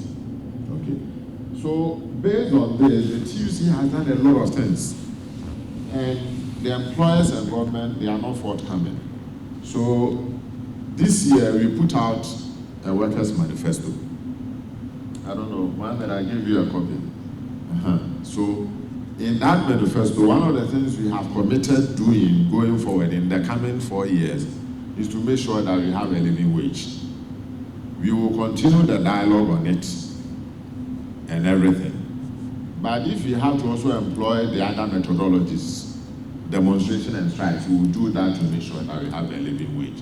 Because the wage problems in Ghana can no longer be postponed.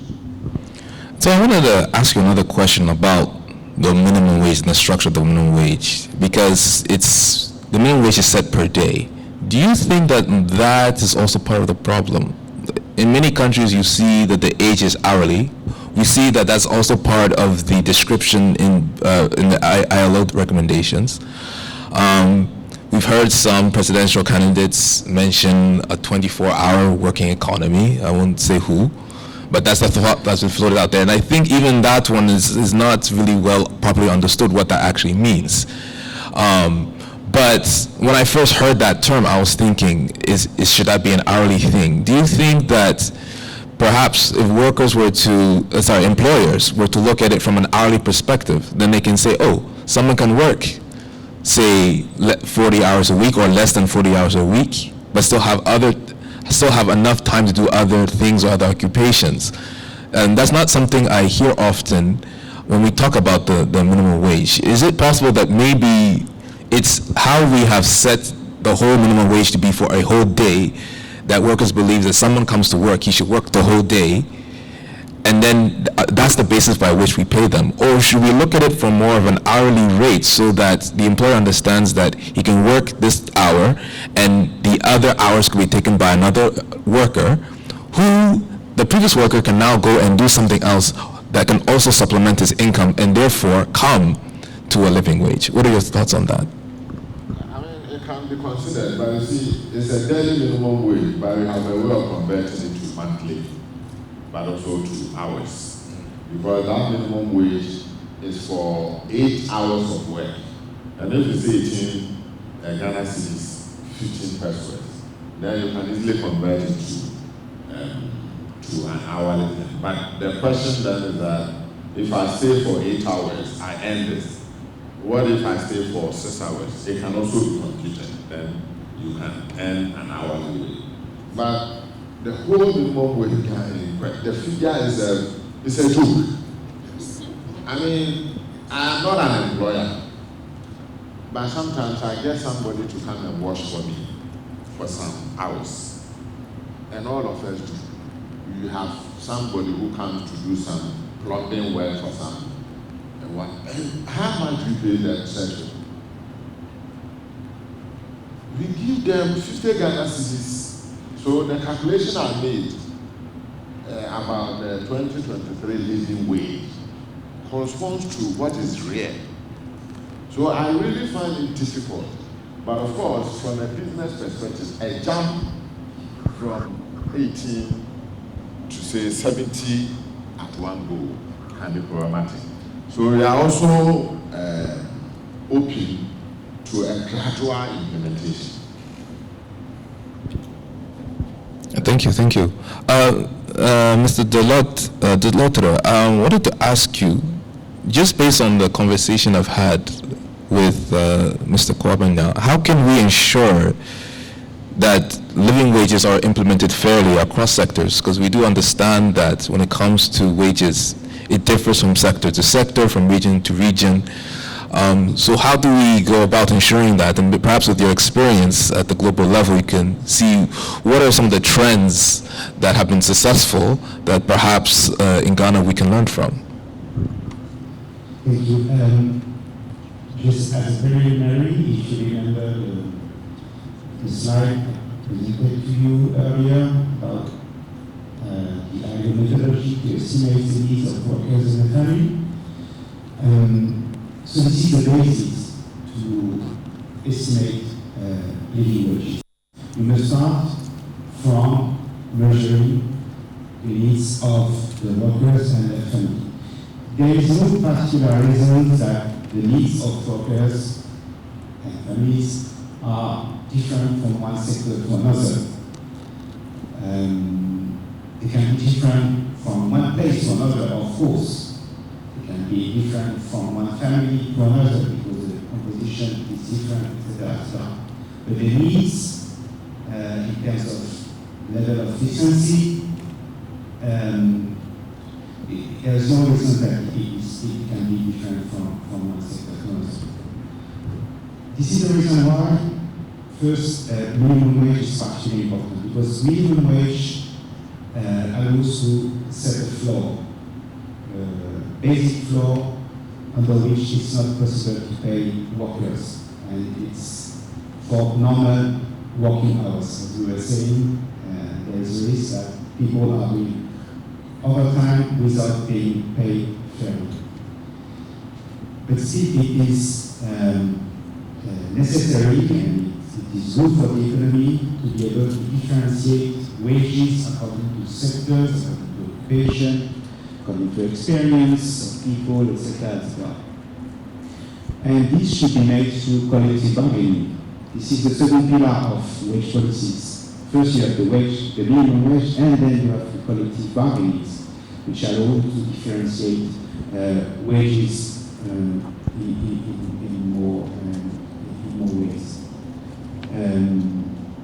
You have sectors that are more able to pay higher wages than others. I guess mining, for example, maybe tourism are more able to pay higher wages than other sectors, let's say, for example, agriculture or other sectors.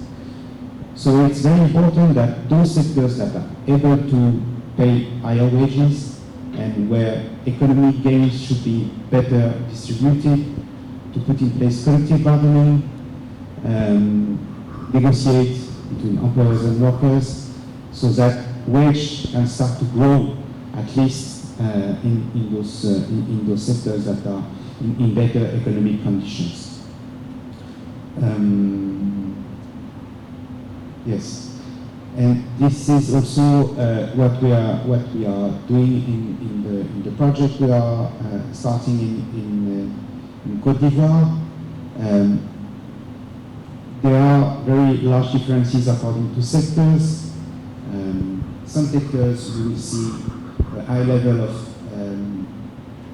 wage earners. Let's say hotel and accommodation, for example. I guess most of the workers in those sectors are wage earners. But if you compare with agriculture, for example, as I said earlier, most of the workers in the agriculture are not wage earners. They are self-employed people, paid by pieces, paid by the number of kilos of crops they are making a day, sometimes. So every sector has its realities in order to make possible those living wages. So you have to work with each one to understand their realities, how the production models are, what are the production models, what are the realities of workers, if they are wage earners or not, to understand how to put in place those living wages. It will not be easy in all the sectors, but if we could start already in the richer sectors, that could certainly allow a positive influence on others in the economy, I think. Thank you. Thank you very much. So now we would like to open the conversation with our audience.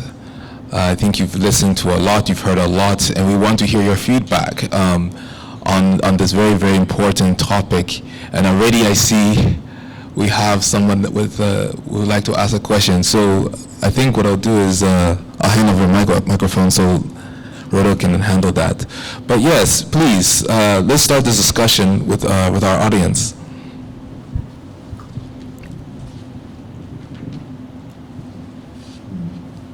Thank you. My name is Sam Fletcher. I work with BRA, and I'm also a member of the board of the local network of the Global Compact. It's very interesting to hear Kwabena say that there are people who just decide to go to work because they don't want to stay at home. And that sounds very, very true to me. But I think the question we should ask, at least from last year's conference, we found out that employers most don't get the productivity they want to get from employees. And employees feel that they don't get the right remuneration and therefore are not able to give off their best. I think those two facts have been established already. Now, how do we make employees become productive and therefore give the level of productivity that the employer is looking for, so that they can make the right revenue and also give a decent wage to the people? Have we? And I think, Mohammed, you mentioned something. You didn't go too detailed. You had mentioned some kind of training for certain professionals within the organization, so they'll be able to do calculation of minimum wage, etc. But is it out of place to make capacity development an integral part of this whole discussion, so that the employer is well trained to provide that productivity? Now, if you walk into some of the hotels in this country and some of the restaurants in this country, even some of the private health facilities, you go there, and by the time you leave, you're like, I'm never coming back to this place again, because you met an employee who messed up your day. Recently, just about 2 months ago, I was faced with a very difficult task of closing a bank account with a certain bank, because a new employee committed a series of errors that spoiled my day. Well, I didn't have to do that, so but if 1,000 people have to go through that and close their bank account, that is a lot of revenue lost by the bank. And so for me, I think that the discussion must include controlled training, not training left with the employer. If you need the employer, investing into training for their staff is almost always problematic, because obviously they have to spend money. But if it is part of the process, i.e. from organized labor perspective, from policy perspective, from business owners perspective, we all agree that when you hire somebody, give them this controlled training so that they can give up their best. I believe that if it doesn't solve the problem, at least it will move us, inch us forward towards solving the problem and getting employers to get the right productivity and therefore pay back for what the employees are giving off. Thank you.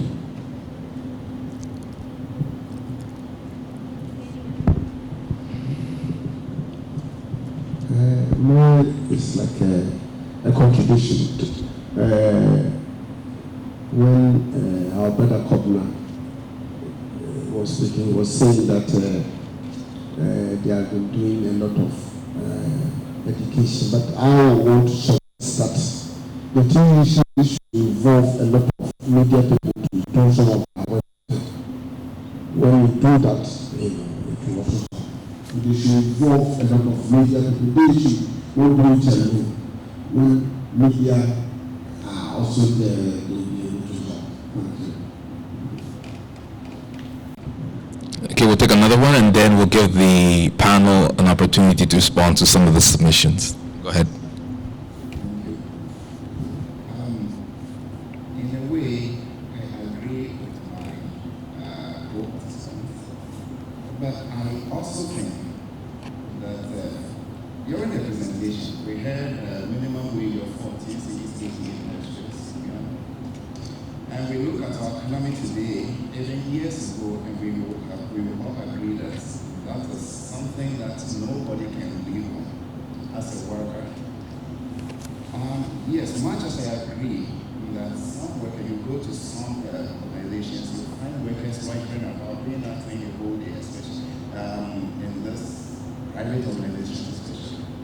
You go to well-established organizations like this mining companies and so on. There are rules and regulations, there are laws, there are in fact controls that make sure that every worker, you come to work, you report for duty, you give up your best. And in fact, they are also well taken care of. And much as I agree that these group of workers or cross-section of workers don't give up their best when they go to work, which is the reason why they leave home and go to work, I also am of the opinion that if we pay them, we pay these workers, we take good care of them, and then they continue writing about or lazying about at the workplace. We have grievance procedures. Once we have rules and regulations, CAs that specify what should be done to a worker who doesn't live up to his expectation or her expectation, that worker after a warning or two could be fired. So this issue of workers, they go to work and they don't give up their best, and because of that, it's a justification of paying them what cannot sustain them even in a day or 3 or a week. I think it's far from the truth. That is what I will say. So I will suggest in my submission that workers are well taken care of, their pay, wages or salaries that are sustainable, and then when they fool around, they don't give up their best, they are fired after a warning or two. This is what I think will solve this problem of thank you. Thank you very much. So I would like to give the opportunity to my panel to respond to some of the submissions. We talked about the portions of workers' productivity, and that workers should also be working well and not be costing their employers money. We've heard also about getting the media more involved to also assist in the sensitization of the public and of businesses and the wider public on some of these issues. And of course, we even had a suggestion about we should be paying workers well, and if they don't work well, we let them go, and then the next best worker comes up. So what are some of the submissions? What are some of the responses that we have from the panel?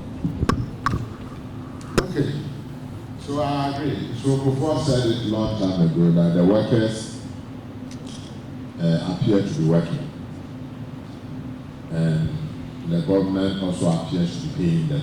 By a natural fact, the workers are not working, and the governments are not paying them. So good pay is important motivator for a higher productivity. But training is also important, and supervision is important. So I'm sure that EcoBank pays well, but if you don't supervise them, it will lead to a situation where I close my account with EcoBank in 2011.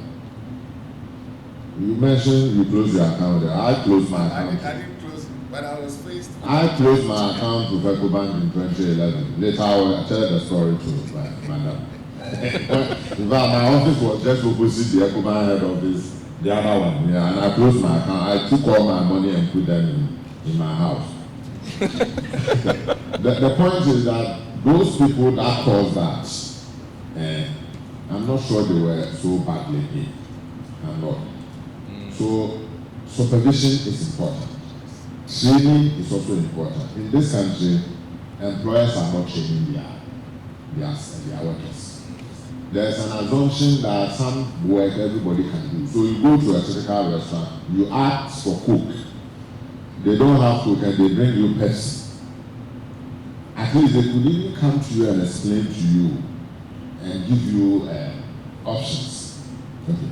Because we take the view that for serving in a restaurant, anybody can do it. It is not true. So we need to do all of that training.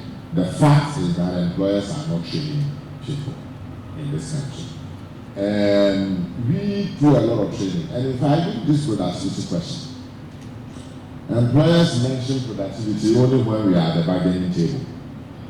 So after that, you expect them to work with us to do something about it. The TUC has written a manual on productivity. We are currently reviewing that manual. In fact, the issue of MPP, the Management Productivity Institute, is that after the TUC set it up and was later taken over by government. So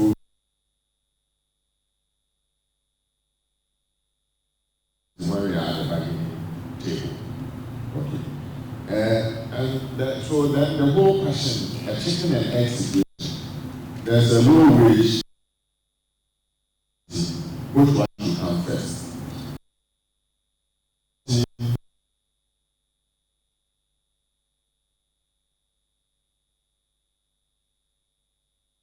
And it has to be rescued before it can lay the eggs for us.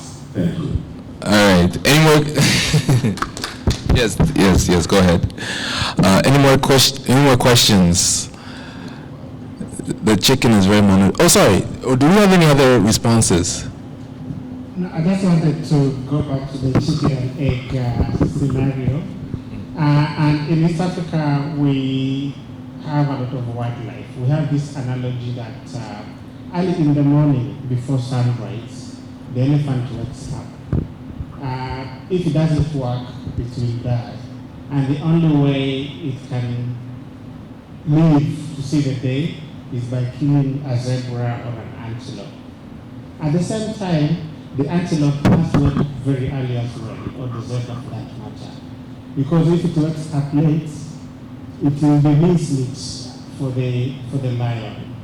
This is an added valuation to the egg and chicken analogy that Kwabena has utilized. And it's also very much in line with what we have observed. So what happens is that both the worker and the employer have to pull together. The antelope has to run very fast as soon as it can see a lion and hide somewhere. Is that hiding an element of laziness or anything else? Far from that. But my second point is that the conversation we're having here today has a lot of benchmarking to be done. This conversation is not just happening in Ghana. Yes, Ghana is at the forefront of the living wage debate as we speak today. This is the second time we are doing this conference. No other country in Africa in the context of the Global Compact has done that. So definitely we are doing much better than elsewhere. But the reality is that the conversation of living wages is happening all over the world.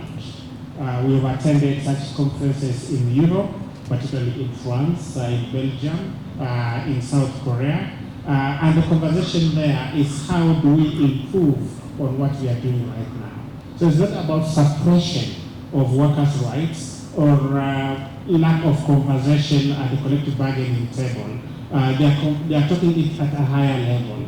And I think as Africans and as Ghanaians, we need to have these conversations at a higher level. It's already been noted that this particular conversation, as important as it is, we have limited presence of government and we have limited presence of employers. So I think it's up to us, the ILO and the Global Compact, to think deeper on how do we interest other players that are relevant in this conversation, but they are not around the table. Do we need to have physical visits to them to explain and to present what Brian has mentioned? Or are there other ways of how to do this? So long as we are speaking to ourselves, some of the challenges that have been raised here of productivity and other things will be issues that will be discussed again in 2025 and 2026. So for me, I very much concur with the discussion that has come from the colleagues attending this conference, but I want them also to be our eyes and ears and our ambassadors on how we can bring other players on the table for this conversation to make another move. Thank you, well said. Yes, I just wanted to jump on what Mohamed just said. Unfortunately, the issue of wage policies become a new bullet point on the policy agenda when social discontent is burning. I mean, it's becoming an issue in Kenya. It's becoming a big issue in Nigeria now, and I think that's a pity. It should be an issue of the political agenda regularly. You should not let the minimum wage decrease, the real value of the minimum wage decrease for several years. It should become a matter of the policy agenda every year. And I mean, this living wage, it must rely on policy institutions that are stable, adjusted, bringing to the table workers and employers' representatives, and with the right environment provided by the government in terms of legislation, in terms of inspections, in terms of statistics, in terms of promotion, etc. So it's a matter not only about workers and employers, but also a matter for government. Thank you. Thank you. Do we have another 3 questions? Okay, right side.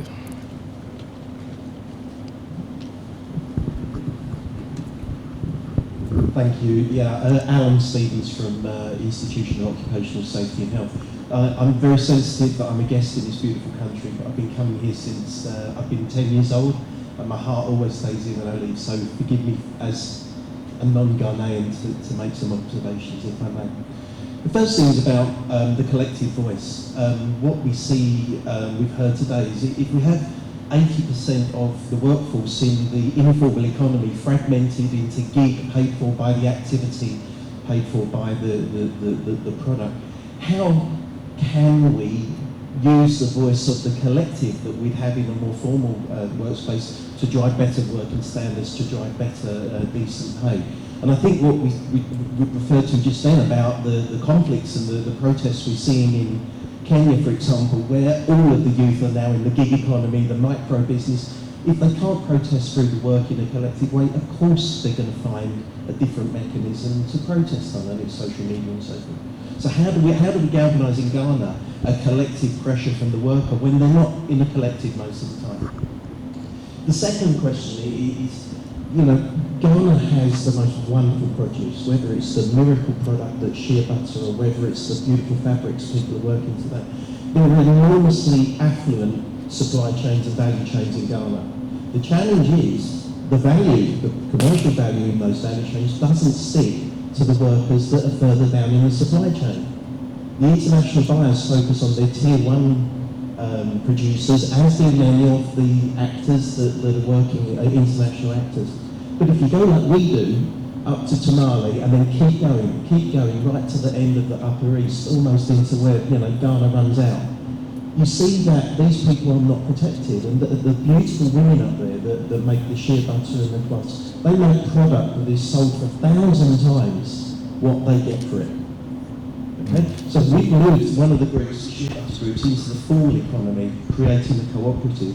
Immediately, the international buyers want to buy from these women. These women have nothing, But all of a sudden now, instead of producing 50 kilos a week and selling that on the local market, we've got international orders for 55 tons a week that will bring each of those 50 women that are making this over £2,000 a week.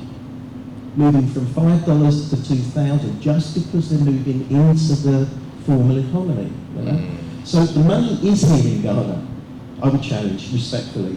It's how do we firstly look at those value chains and work out where we can help some that are currently missing out to gain value? And then, with respect to the banks, how do we raise capital that's both fair to the bank and fair to the women, so they can buy the machinery and the equipment they need and learn and get paid proper training around marketing, so they can drive their own futures? The potential is here, but the money is sticking with respect to the few, not the many that need it. Thank you, very good one. Do we have another one? Like in the back left.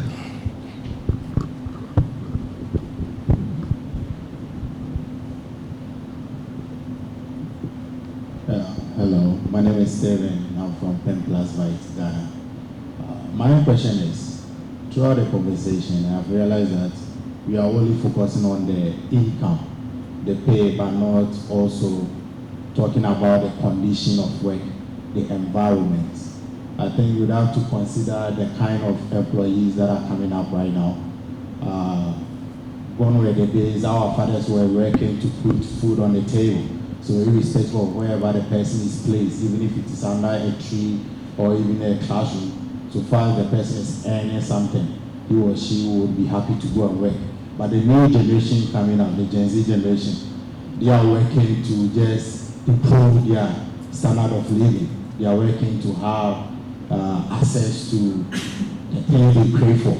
So it's the kind of generation that's coming up. If you give them the higher pay, you provide them with good incentives, and the condition of work, the environment is not suitable, it's very toxic, the person will end up leaving, right? So we need to consider the environment as well, in as much as we are focused on the income. Thank you. And then one last person. Wait. The ladies get. Ladies, did you guys ask a question or a submission? Any ladies? No? Are you sure? We want to hear from you too. Okay, so go ahead. But if another lady wants to say something, or two, please, go ahead. All right, my name is Christian. I'm from Television. My question goes to Global Compact. I believe this conference is to help the private sector, if I should put it that way, to enhance the implementation of the 10 principles. So now I want to find out how Global Compact tracks progress on the implementation of the living wage within the private sector. That's the first question. A counter question will come after you first one. Because we don't have time. So if you have a question in mind, either or, go ahead and ask that one. So the next question is, if, let's say, you track progress through the COP. Okay. Through the COP.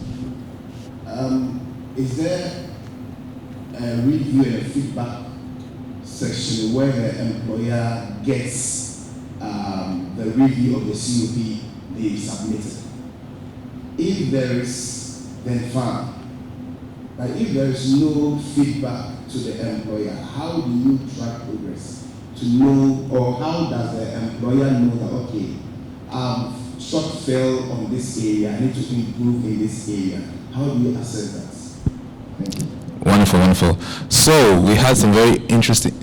So do you have a lady? Oh, okay, sorry. I saw some action there. So we had some very interesting questions and submissions. One dealt with supply chains and the value addition within the supply chains, and are the workers getting a fair income from very profitable value chains in Ghana? I think a very important question.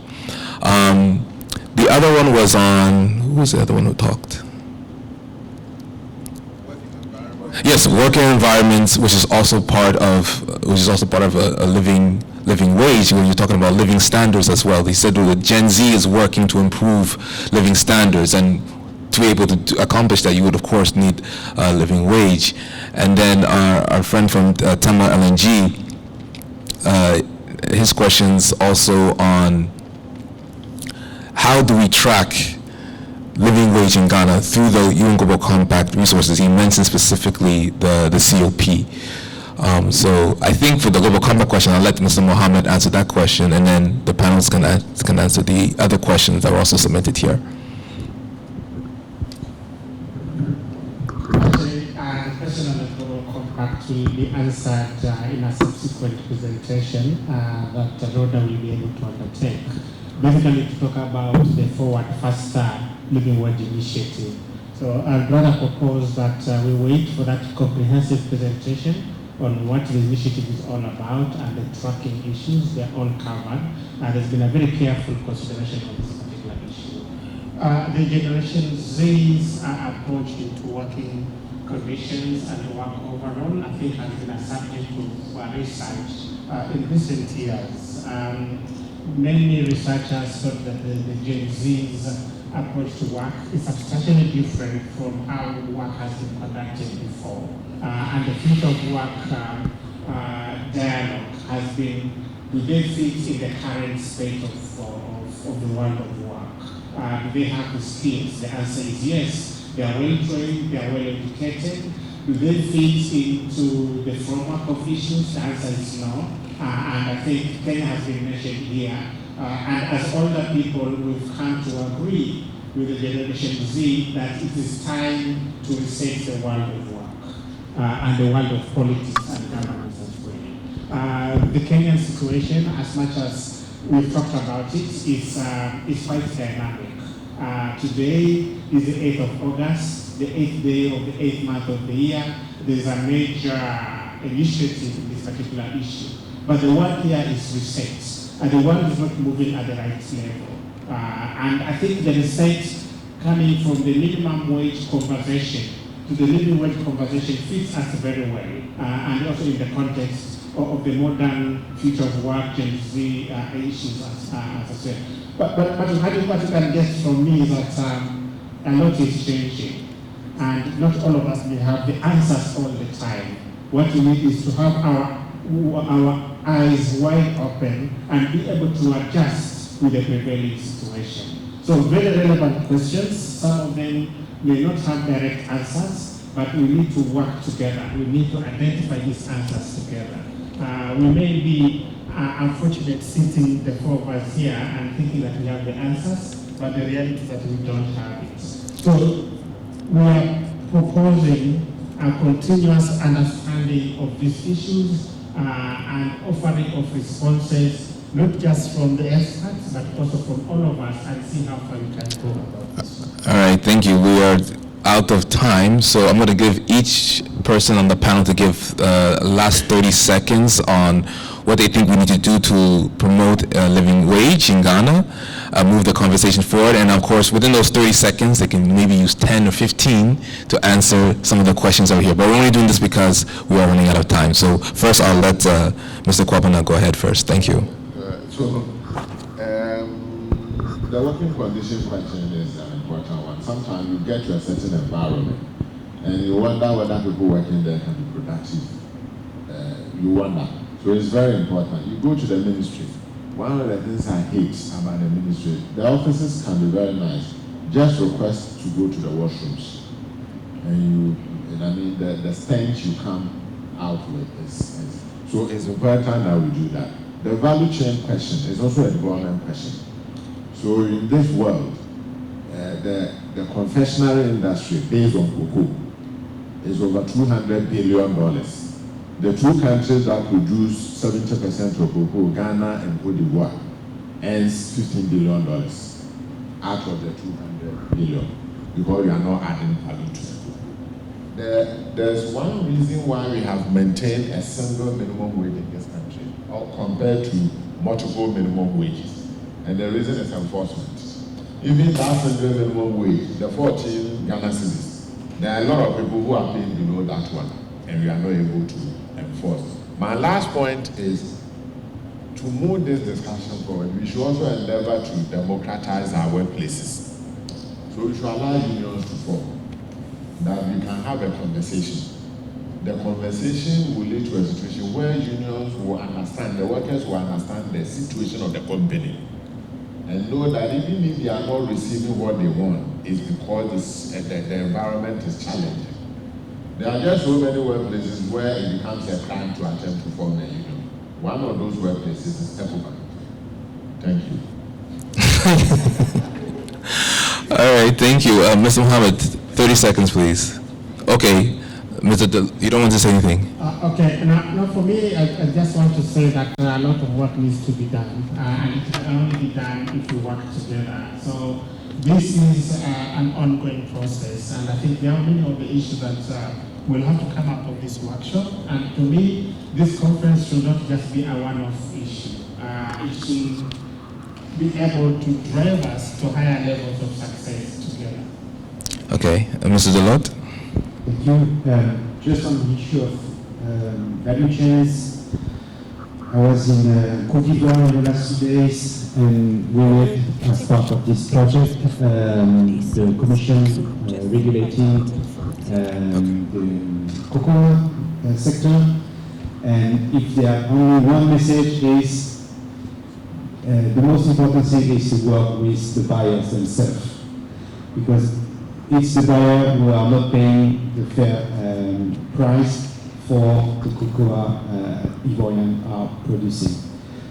I'm not sure it's 100% sure. I'm sure there is some part of it that is true.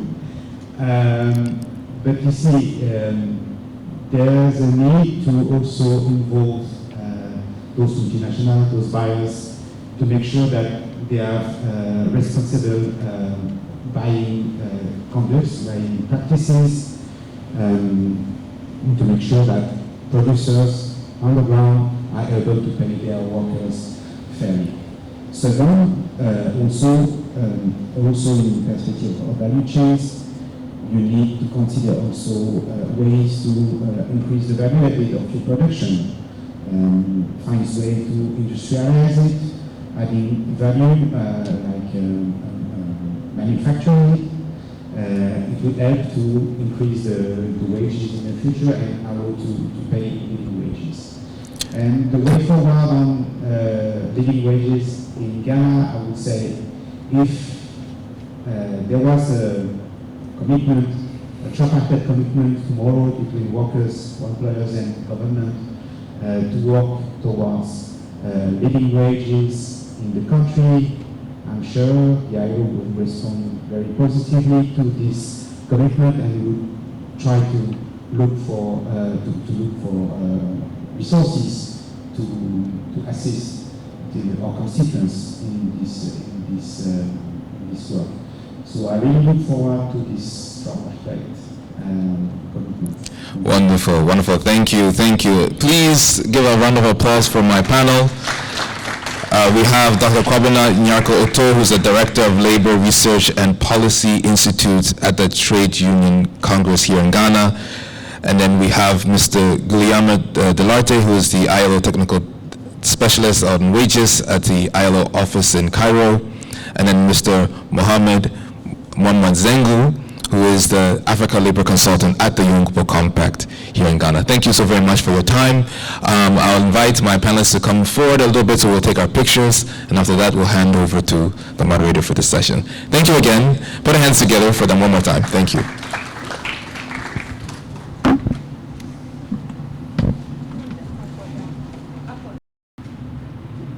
Thank you very much.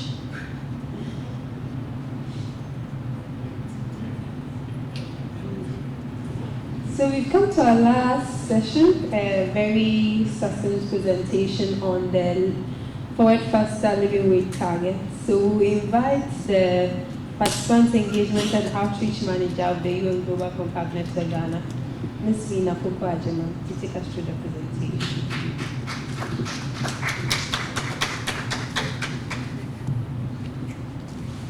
Hello, good morning, good afternoon. It's 5 minutes to 12, so good afternoon. Yeah, as Rhoda rightly said, I'm the Participant Engagement Manager for the UN Global Compact here in Ghana. For me, my main goal is, after all the talks, what do you expect my participants to do? Because for us at the Global Compact, it's about participation. So after participating in the discussion, we want you to go back to your organization and implement whatever we've discussed. And I'm glad that we had a rep who is a participant of the UN Global Compact, that's the Tema L&D, asking how do we implement living wage in our organization. And that was the main objective of today's conference, to get the businesses present, to say that, okay, we now have a business case for living wage. Okay, how do we go about it? Help us. And so I think, Mohammed, we've achieved our main objective for today. At least we have the businesses present, interested in living wage as much as we want them to be. So quickly, I'm very sure if you have ever participated in an SDG-related conference this year, you've heard this statement, that we are only making progress when it comes to the Sustainable Development Goals on just 15% of it. So that's a lot. And I'm wondering, whenever I come across this statement, I ask myself, so what's happening? Because there are lots of conferences happening, there are lots of conversations, there are lots of interventions that private sector is hosting that they are implemented. So where are all these efforts going?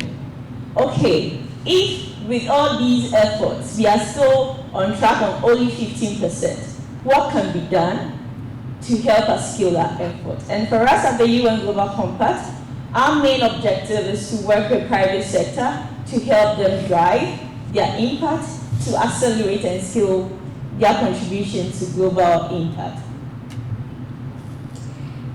This is the saddest part of the whole thing. Unfortunately, we are retrogressing on 30% of the Sustainable Development Goals. And with how things are going, by the end of 2024, this percentage is going to increase. Because it looks like every day when we wake up, there is a new war, or there is a new intra-conflict, which is protests happening, which stalls economic development, social development.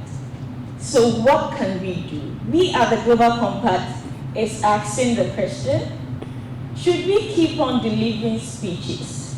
Should we just stick to hosting panel discussions? So you check a business report and it's stated in there that, oh, we had a sustainability forum, we had this and this. So what? So now, the question is, or should we just, we're not suggesting that we drop the conversations, because it's within the conversations where we come to a consensus, where we know what the key challenges are, where we get the opportunity to share experiences and highlight the best solutions that can be applicable to all of us. So the question now is, are taking action? And I strongly believe that all of us in this room believe that it's time to take action. So how do you take the action? Taking action means moving forward faster. For us, as UN Global Compact, seeing the statements I showed in the first slide, there is a need to move forward faster. And so we have come up with a Forward Faster campaign, and this is an initiative that is providing businesses a platform to come together, assess the resources we have available to scale their efforts. And with this Forward Faster initiative we have introduced, the focus is on five main areas. We believe that when these 5 main areas, there is a Forward Faster progress in them, it will have ripple effects on the various Sustainable Development Goals that we have. And how do we expect you to act? It's not lengthy, it's just 2 things we need you to do. Action and advocacy. And from the panel discussion, we've seen how relevant policy is. And when we talk about policy, that's where advocacy comes in. Because as a private sector, you are not a decision maker. But what you can do is to participate in policy conversations. And that's where the advocacy comes in. There have been instances where we've had some of our participants say, okay, for this issue, it's very sensitive, and we don't want to put our organization face out there. However, under this Forward Faster initiative, you get the opportunity to be part of closed-door conversations. And what that means is that your company's image is protected. And so you just shouldn't shun advocacy, but ask yourself, how best can maybe Ecobank participate in living wage conversations without putting the organization at a risk?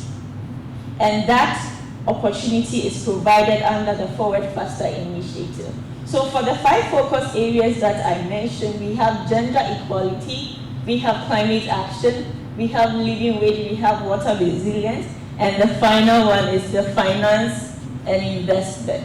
And for businesses, this year there has been lots of conversation on gender equality, there has been a lot around climate action, there has been a lot around water resilience because of Galamsey in Ghana.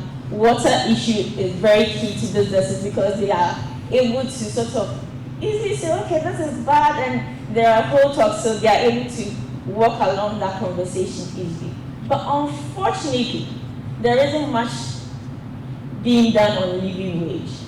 And that's why we at the Country Network Ghana prioritize living wage. Because we believe that when we address issues surrounding living wage, it leads into addressing inequalities and it addresses inclusivity, which are fundamental to most of the challenges we are facing in the attainment of the Sustainable Development Goals. So on how to ensure living wage, Christian, so this is where your question gets answered. And similar to all other businesses, this is the model the UN Global Compact currently have for you to adapt in order to ensure living wage across your workforce. So when you sign up onto the living wage, which we entreat every business represented in this room to do, you have 2 main targets. The targets are not many, just 2. The first one is that you are pledging that by 2030, 100% of your employees across the organization earn a living wage. And during the panel discussion, one of the panelists stated that we don't expect it to be implemented immediately. We understand it's a gradual process. So just set that ambitious target that is possible, then take the steps towards it. Then the second target is establish a joint action plan with contractors, supply chain partners, and other key stakeholders to work towards achieving living wages and or living incomes with measurable and time-bound milestones. In the conversations, we realized that you as a business person, when you even decide to ensure living wage, and the conditions within which you are working in Ghana does not support it, you wouldn't be able to honor it. You really want to pay your employees well, but cost of production is very high, it's weighing you. So at the end of the day, your revenue is up there, but your profit is very minimal. So how can you do this? If you enter into joint actions and your effort, okay, so as an entity, I'm internalizing living wage. The best way I can also impact external stakeholders is forming these joint action plans with them. So your suppliers, you put a policy that ensures that they are also earning the tenets of living wage.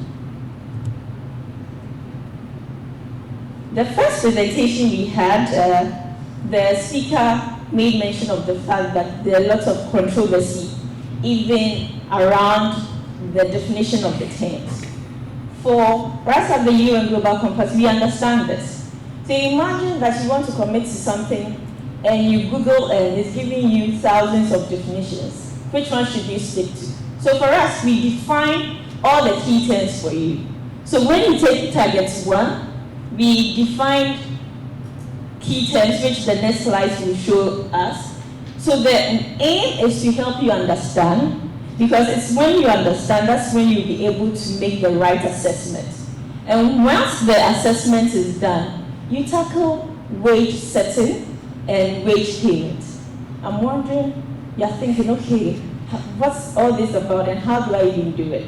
We have how we should go about it for you, so don't worry. Then after you've done that, you determine your milestones. So Christian, this is where the tracking comes in. We have a plan to help you be able to say, okay, so for Tema LNG, we've not started living wage at all.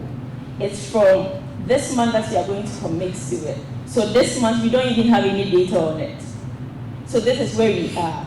The following year, just as the communication of progress, where you report annually, then you can state that you started from here, and this is the level you are at. And by 2030, we expect that you achieve the 100%. Then finally, you engage partners and stakeholders. Because you can't ensure living wage as a loner. You need to bring other stakeholders together. So the definition I spoke about, so in your reporting, in your policy, we have a definition for you that you can use so that it sort of defines the parameters in which you are operating. Then on the actions that can help you to ensure living wage for target 1. So when you take the understand and assess, we even give you pointers on how you can understand the target 1. So for instance, to understand, we say that understand the concept of living wage, which the definitions have already been provided, and how it relates to legal or negotiated minimum wages. And I'm sure you get to know some of these legalities surrounding it during panel discussions or conversations like this. Then the second one, facilitate discussions with your workers. So if you don't know what activity to do, you know that, okay, the one other way I can ensure living wage is bringing my workers together to hear from them. Sometimes we sit in a room of sessions and we feel, okay, this may work for them, but meanwhile, their focus may not be on even the amount they are taking, but the working environment. So when you host this discussion, it will give you a deeper understanding of the issue, and it will give you the leverage to effectively assess. Then when it comes to wage setting and wage payment, we are giving you pointers as well that you go through, and after going through it, you realize that you've been able to come up with your wage setting. Then similarly, determine your milestone and monitor your progress. You are given some pointers to help you know how to even monitor, how to track, and do everything. Then engage your stakeholders. And that the monitoring is where reporting comes in as well. If you monitor and you're not reporting, really, you are not really doing anything. So at the end of the day, as you gather your data, we expect that you collate and put it together. And for us at the UN Global Compact, reporting is very key. Because if you're a participant and you don't report, you are delisted. Whether you pay your dues or not, you'll be delisted, because we believe that reporting is where we are able to ensure transparency. Reporting is able to help us track that indeed we are making progress. And what the report also does is to help us know where the gaps are. And if you are coming up with tools and resources, we know which areas to focus most on. And so the reporting, sometimes when you're engaging businesses on report, they feel, am I now going to get a consultant to put the report together? My employees are going to waste so much staff time to draft the report. No, it's not complex. So just as you see on the slide, we give you questions and you are just answering the questions. So for instance, on target 1, our first question is, what percentage of your employees is paid a living wage? If you have the data, you just say, oh, 20%. If you don't have the data, you state that I'm in the process of collecting that data. That is if you are in the process. If you've not started at all, you just say that you have not started at all and you are not starting. But if you are reporting next year and you are in this room, we expect that it's either you have the data or you are in the process of collecting the data. Then you go to the next question. So for those that may have the data, you give us a breakdown of it. So this is something you can assign any employee on your team that will be dedicate an hour a week to do this, because you are using a whole year to put the document together. And once you have the template, You just keep changing the figures as and when the changes happen in your traffic. So that's it for the first target. Then when you get to target 2 to the key terminologies in the definitions are provided for you. So with target 2, we have contractors, we have supply chain partners, we have living income, we have key stakeholders. Who are the stakeholders we want you to engage with on the joint action? They are clearly defined. And so it makes it easy for you to know even where to go to. And it makes it easy. Okay, so you've written here that I need to have a stakeholder relation with the policy maker. You can just walk to our office or reach out to me and go like, Mina, I'm a participant. I signed up for the living wage. We are looking for a stakeholder within that living wage. Whom can you talk to? Whom can you link us to? And we can easily help you foster that relationship. Then similar to target 2, you have 4 key actions to do. You understand and assess. You engage contractors and supply chain partners. You determine your milestones and monitor progress. Engage partners and stakeholders. And under that, we still have given you pointers. So basically, your work is to just say, I have declared today that I'm going to commit to ensuring that I'm contributing or I'm ensuring living wage in my organization. Then you report on that as well. So the report is on living wage. So you provide the data and the analysis on target 1, then you provide the data and analysis on target 2, but one document. So you just get your questions, the responses that you need, you put them together, but you let us know this falls under target 1, this falls under target 2. Then, you may be wondering why you should sign up to the Forward Faster campaign, and particularly to sign up or show commitment to living wage. And I think from the presentation and the panel discussion we had, we've already established a business case for living wage. Your easiest way to ensure you are attaining productivity is paying your workers a living wage. And it's a very easy way to touch on or contribute to the various sustainable development goals. So why not? However, there are still some benefits that you gain for signing up onto the Forward Faster campaign. The first one is recognition. If you are a participant of the Global Compact already, you know that your reports are shown on our website, so whoever goes onto our portal have access to your report and is able to see that indeed today you've pledged a commitment to ensuring living wage. And we have policy advocacy, as I mentioned earlier. There are closed doors policy conversations, and we at the country network are also a mouthpiece when it comes to policy. So if you don't want to show up on the table yourself, we will show up on your behalf. And we are going to show up because you've provided us the data that we need to represent you well. Then we have a thought leadership. After this event, we expect that all businesses represented in this room lead a conversation. We heard from the panelists how you come to the table, the negotiation table, and businesses are not in the room.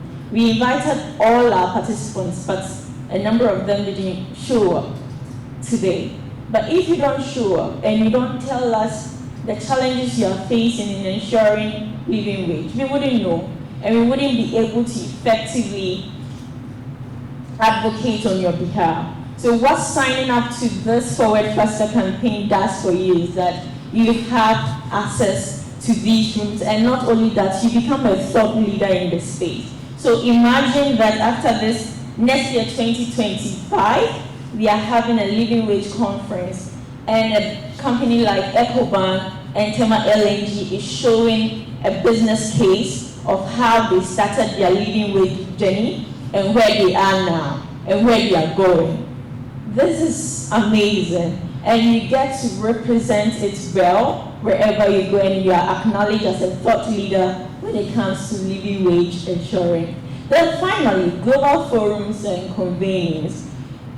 I'm very sure if you've heard of us, you've heard of some of the high-level summits we organize globally at the regional level and country network level as well. So once you sign up onto the Forward Faster campaign, we promise that you get access and invitation to the programs, forums, workshops that are in relation to the area that you showed commitment to.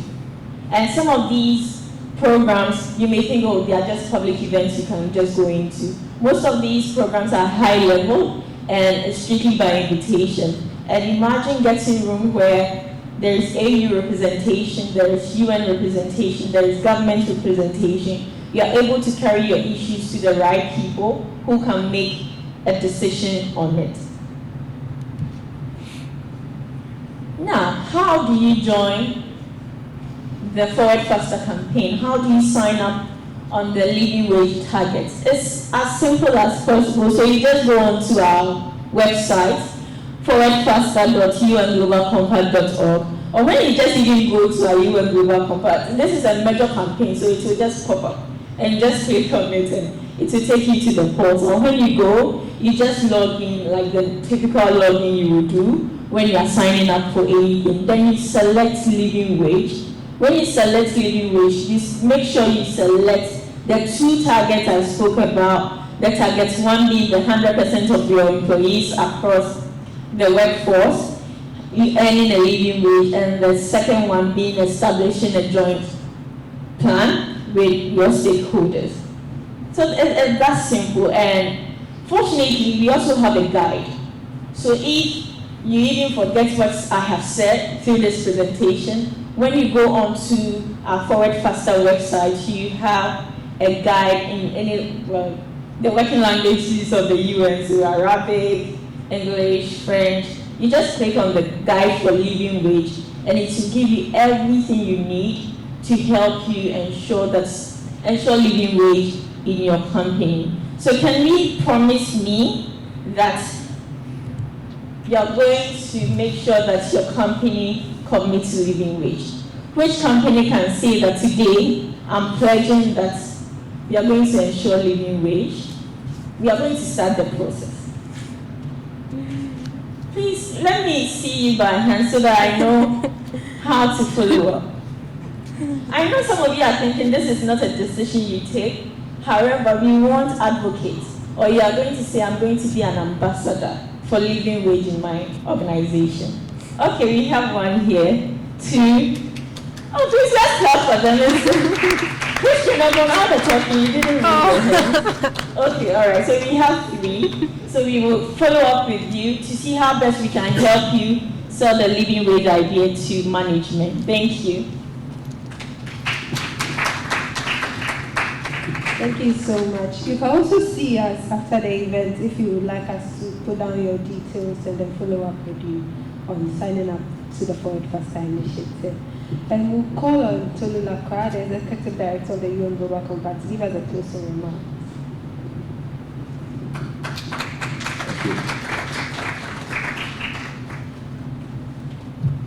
And please, a round of applause again for Mina for her wonderful presentation at the Forward Faster initiative, the UN Global Compact. In fact, it really felt like church. Who will commit right now, today, heard the sermon, who will commit, bring your business to the living wage initiative. So thank you for that presentation. So I would like to give my round of thoughts on this conference, on the conversations that we've had today and the thoughts we've shared. Living wage is very, very important to me. Very, very important to me. It's something that I feel personally, because I'm all about the development of Ghana. I'm all about the development of this country. I'm all about the development of the backbone of the economy, which is the worker. The backbone of the economy, which works with our wonderful companies to enable them to be powerful companies. I want Ghanaian companies to be highly successful, highly sustainable. I want them to work not just well in Ghana, I want them to compete outside of Ghana. I want them to take advantage of AFTA. I want them to take advantage of the globe. I want Ghanaian companies to go from here to the world. I want us to conquer every market out there. But the foundation of all that is only possible when we look at how workers are faring in each and every one of our companies. So living wage is very important to me. It's something that's very close and dear to my heart. And I'm very, very happy with the conversations that we've had today, because this is built up on the dialogue that we had last year, where we talked about, are we committed as a country to the principles of living wage? And the answer we got from the last conference was yes, and in fact, members that attended were asking the question, okay, what is the next step that we take? And so this conference was really the brainchild of that conversation that we had last year. And we have more partners that we are working with to be able to achieve that and provide resources to companies to be able to achieve that. And then of course we have the Forward Faster initiative by the Global Compact, which is helping businesses really make ambitious targets and goals to commit to these 5 areas, of which living wage is one of them. So I believe that from here, we are going to continue the work. We want to first continue to provide the resources to companies to be able to, one, help them understand what we at the Global Compact mean when we talk about living wage, so that they be able to pass that on to their workers, and then provide the resources for them. But then the next part of it is the policy. Do we have the right policies to support the private sector to be able to implement the living wage? That was something that came out of our discussion here. We had a wonderful presentation from the ILO, and please, we'll need your presentation because it was so wonderful that Mr. Charles Obama was asking for a copy. And I'm sure there are many people here that would love to have a copy on that, because it really gives us a breakdown of the science as to how we can begin to calculate the living wage. It gives us a historical perspective and context for how we can go about having a discussion on living wage. So definitely very much appreciate it, and thank you very much for being here. But I'd also like to thank EcoBank for being a major sponsor, supporter of this conference, because EcoBank has been a very big supporter of the UN Global Compact here in Ghana, and I think that by supporting this conference, they've also dedicated their own commitment to living wage in Ghana.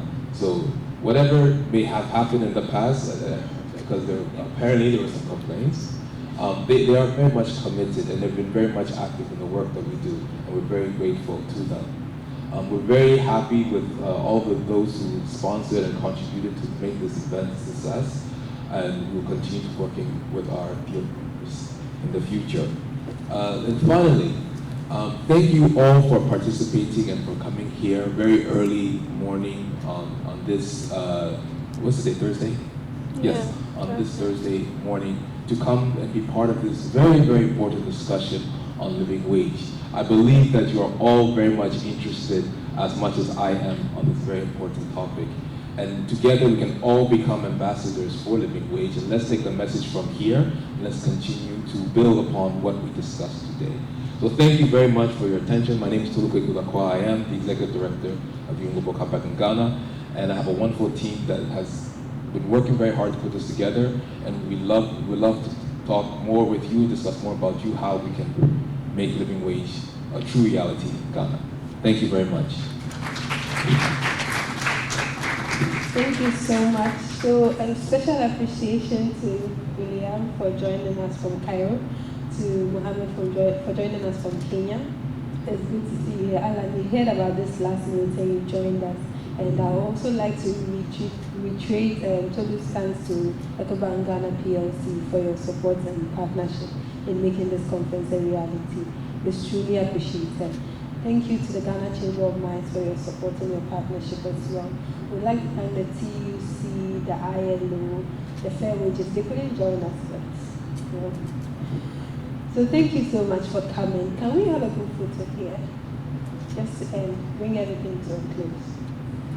So please.